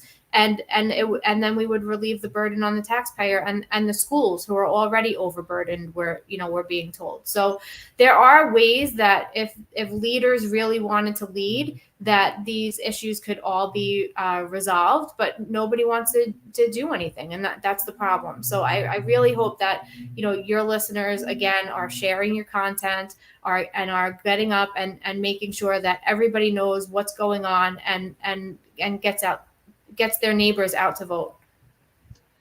So Rudy Giuliani just issued a statement. America's mayor, my opinion, one of the best mayors New York City's ever had, if not the best mayor. I don't care about the heroes for zeros. If you guys ever really looked at that contract, it was the best. You've never had a better contract since that point. The 2 zeros that you had after 9/11, Pat Lynch destroyed nearly every contract after. Every contract was significantly worse than that contract. You took 2 zeros, but there were no give back, so you didn't fund your own raise like you've done for the last, almost 30 years now at this point, especially the 20 under the Lynch administration. So I'm sorry, John, didn't you guys not have a contract for a very long time? We didn't have we never had contracts under Pat Lynch because he always fought to get more. He always fought to get more and more and more, and he would just keep us out of contract forever. And it cost each employee in the NYPD, whoever stepped foot in the PVA during Pat Lynch's time, cost them hundreds of thousands of dollars in savings and in their pension because of the Pat Lynch strategy, which I also consider to be the city strategy is, hey, let's not pay, let's bite and not get you guys contracts for 6 years. So, but here's a statement from Rudy Giuliani. Mayor Adams' indictment may be a chance to resurrect our constitutional rights and values. I don't know if Mayor Adams did or did not do the things alleged in the indictment and other leaks. I know a similar situation. Mayor Ed Koch was entirely innocent of the charges. I proved in a federal court against some of his closest political allies. Mayor Adams, like me and you, is entitled to the presumption of innocence. You have your own opinion about this case, of course, but reserve final judgment until it's fully litigated in a court of law. What do you think about that statement, Eric? I think it was a very fair assessment. I think that it was a fair statement. And again, even though Eric Adams has been clouded with bad judgment and suspicion and shrouded by scandal, I think that he's getting a fair assessment and that we expect due process and you're innocent until proven guilty. But I would say, again, I'm going to put my foot on it again, say that the preponderance of evidence has definitely been met, that he's an ineffective, inadequate leader to bring New York City to where it needs to be. And New York City is far off worse it is now than it was under that commie former mayor, Bill de Blasio. So again, that has to be the measure. How did we thrive before and how are we thriving now? And we're not thriving. The city is on the brink of disaster. Jennifer, you said it yourself. I agree. And I love your statement, by the way. I love asking the question. It's kind of fun. Like, hey, would you move back to New York? Would you run? And the fact that you say no, and then I have a 12-year-old daughter at home I have to put first. That's why someone like you should run, because you put your family first, and you put others before you put yourself. And you're talking about what the city needs, what type of person and what qualities they should have. That's what public servants should be. Someone that puts others before they put themselves. So that's why I'm saying someone like you should run. And if you ever do, I support that, because you're someone that wants to put others before you put yourself. That's why you're here supporting victims' rights. So, John, I think it was a fair assessment. I think that Giuliani was more than fair when it came to Eric Adams. What are your thoughts on that, Jennifer? Yeah, I mean, and here's a guy that, they want us to think has lost his mind and is so crazed that he can't put a decent thought together. And here he is being the fairest of them all. Look, the decision ultimately is up to Eric Adams as to whether he can govern effectively, which he hasn't been doing anyway. So, or not throughout this process. He is innocent until proven guilty, but obviously the far left politicians who want to advocate for criminals over victims all the time, don't believe in due process when it serves their own political purposes. They're complete hypocrites. This is what I've been saying the entire time. If they're going to advocate for criminals and due process, then that hardened murderers and rapists deserve, then they should be affording Eric Adams and George Santos and Bob Menendez that same luxury, which they don't. So, we're going to have to see what happens. I don't know if Eric Adams will resign. I didn't think that Governor Cuomo would ever resign, but he did. So we'll just have to wait it out and see how it plays out. So we're going to start to wrap this up. We've been going about 2 hours and 10 minutes. First, I want to give a big shout out to Andy Rivera sending $19.99 to the podcast. We appreciate all the donations today, by the way, people. But more than that, we appreciate the support. We appreciate all you hanging out with us through this entire ride, right? It's been a long ride. And again, I don't think you hear it. You hear it from three New Yorkers, right? 3 New Yorkers who were forced out of their homes, who were forced out of their careers because of bad policy. 3 people who care, 3 people who've been targeted because of just giving their honest opinion. And nobody's celebrating what's going on. We're going to see at 11:30, the indictment's going to be unsealed. We'll take it from there. I don't believe that's going to be the end of the scandals around Eric Adams. I believe he could possibly be indicted on other charges later on for different scandals. I think you are going to see more people around his appointments being indicted. You're going to see other indictments come down for different scandals other than what you're going to hear about today. I think that's very obvious if we're not paying attention to what's going on in the New York City Police Department, in the New York City Sheriff's Office, what's going on around these migrant contracts that he supposedly fought against. So I think we're going to see a lot more stuff in New York City. The timing of it, people also talk about that as political. I do believe the timing of it is just based around the fact that the elections are coming and they had no choice but to bring the charges prior to that. The fact that he will not step down shows just how arrogant and how self-serving he truly is, in my opinion. That's my opinion in New York City, Eric Adams. Eric loves Eric. He cares less about anybody else. He's done nothing but harm New York City residents. Again, forced great, God-fearing, great people out of New York City. For what reason? We don't know. They didn't follow the rules put in place by some freak who was taking ecstasy and having drug-fueled sex orgies. So what do you guys think? Let's go around one more time and then let's get to wrap it up. Eric, what do you think? What do you think is going to happen? What's your thoughts?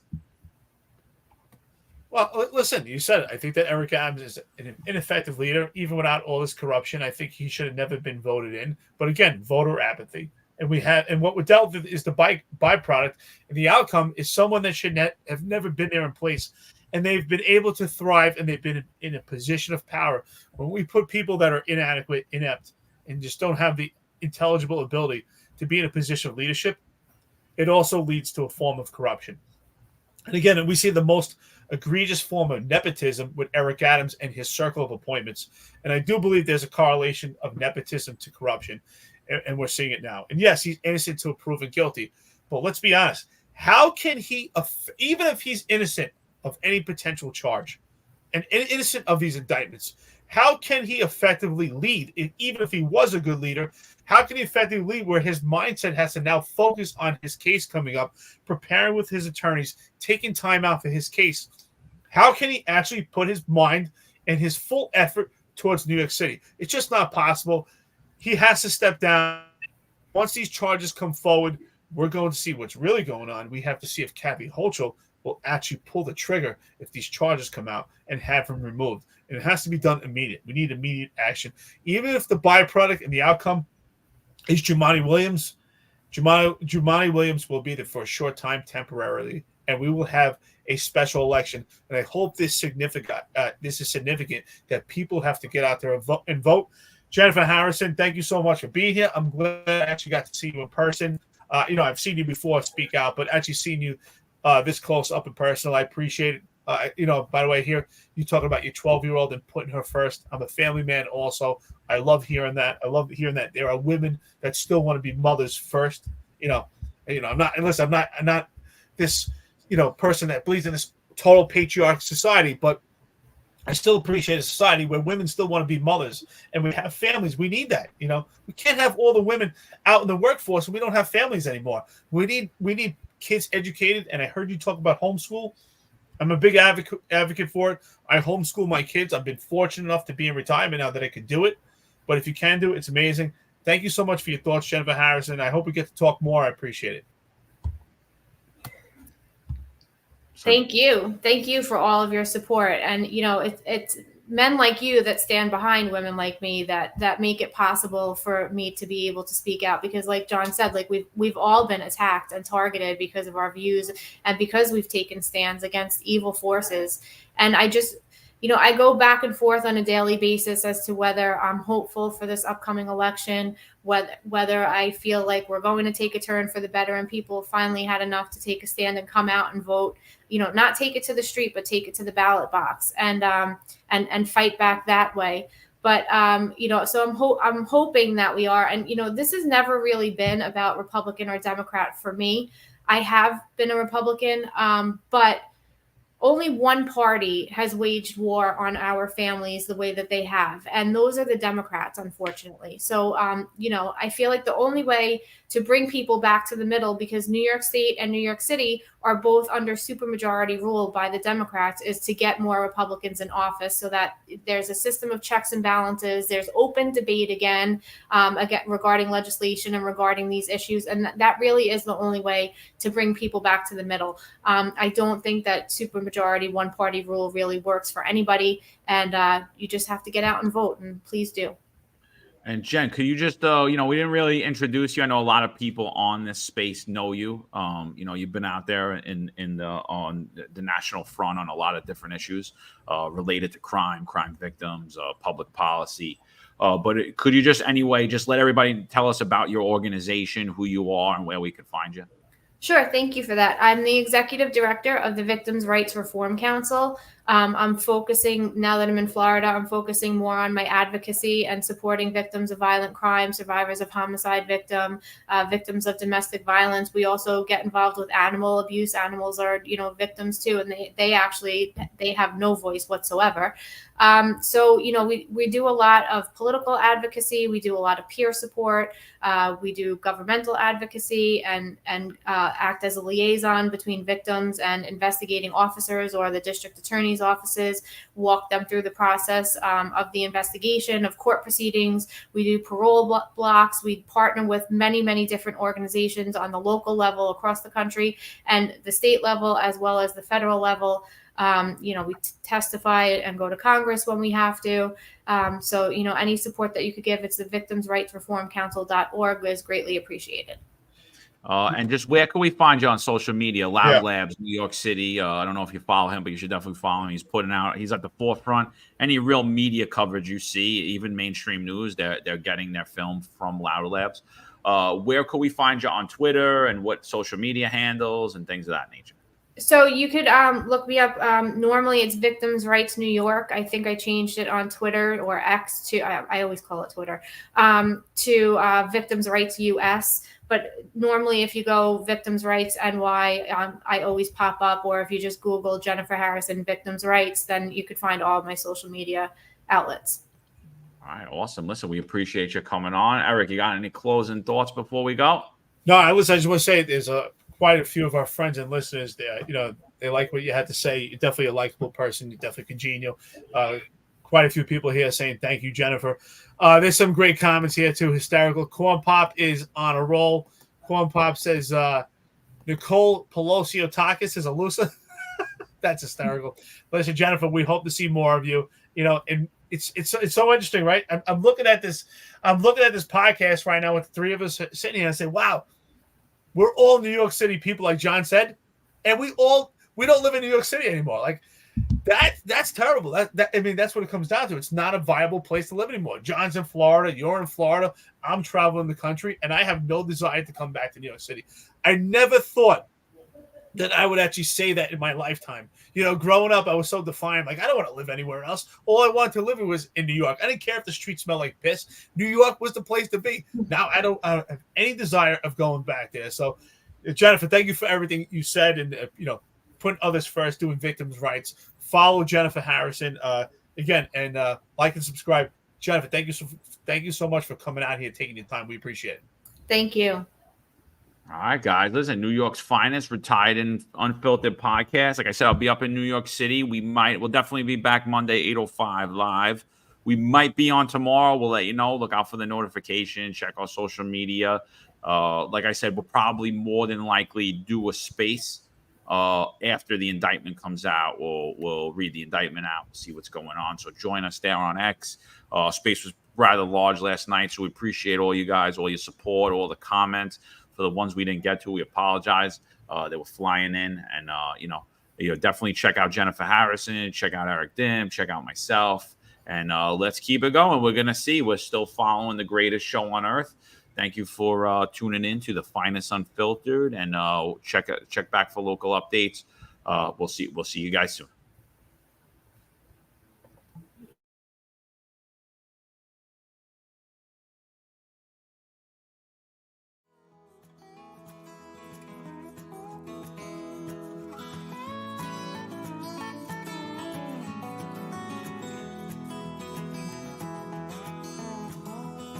Tom Sullivan is the Republican, Conservative, and Common Sense Party candidate for New York State Assembly District 23.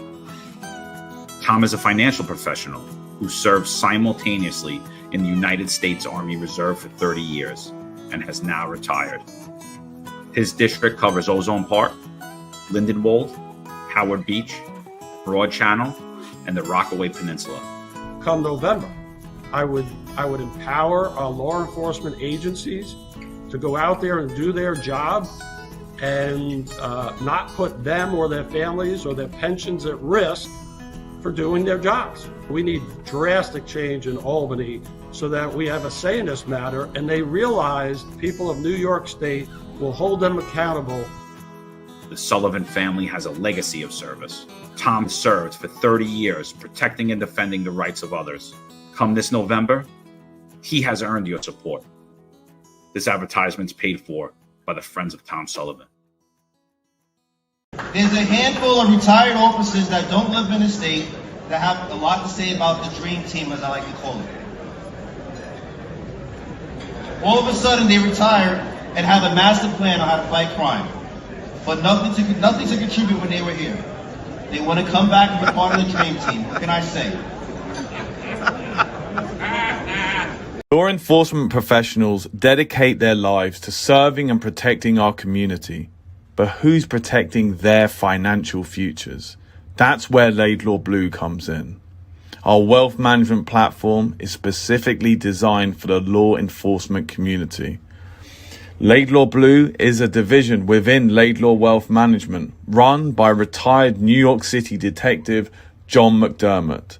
His status as a retired detective uniquely positions him to establish a deep connection between Laidlaw Blue and the law enforcement community. Our platform is easy to use and provides a range of financial services, including investment management, retirement planning, and insurance solutions. With Laidlaw Blue, you can secure your financial future and provide for your loved ones. Our team of experienced financial advisors understands the unique challenges and opportunities that law enforcement professionals face. We're here to help you navigate the complexities of financial planning and achieve your goals. Laidlaw Blue, Secure your financial future today. Book a meeting using the QR code displayed or call us directly on 888-901-BLUE. That's 888-901-BLUE.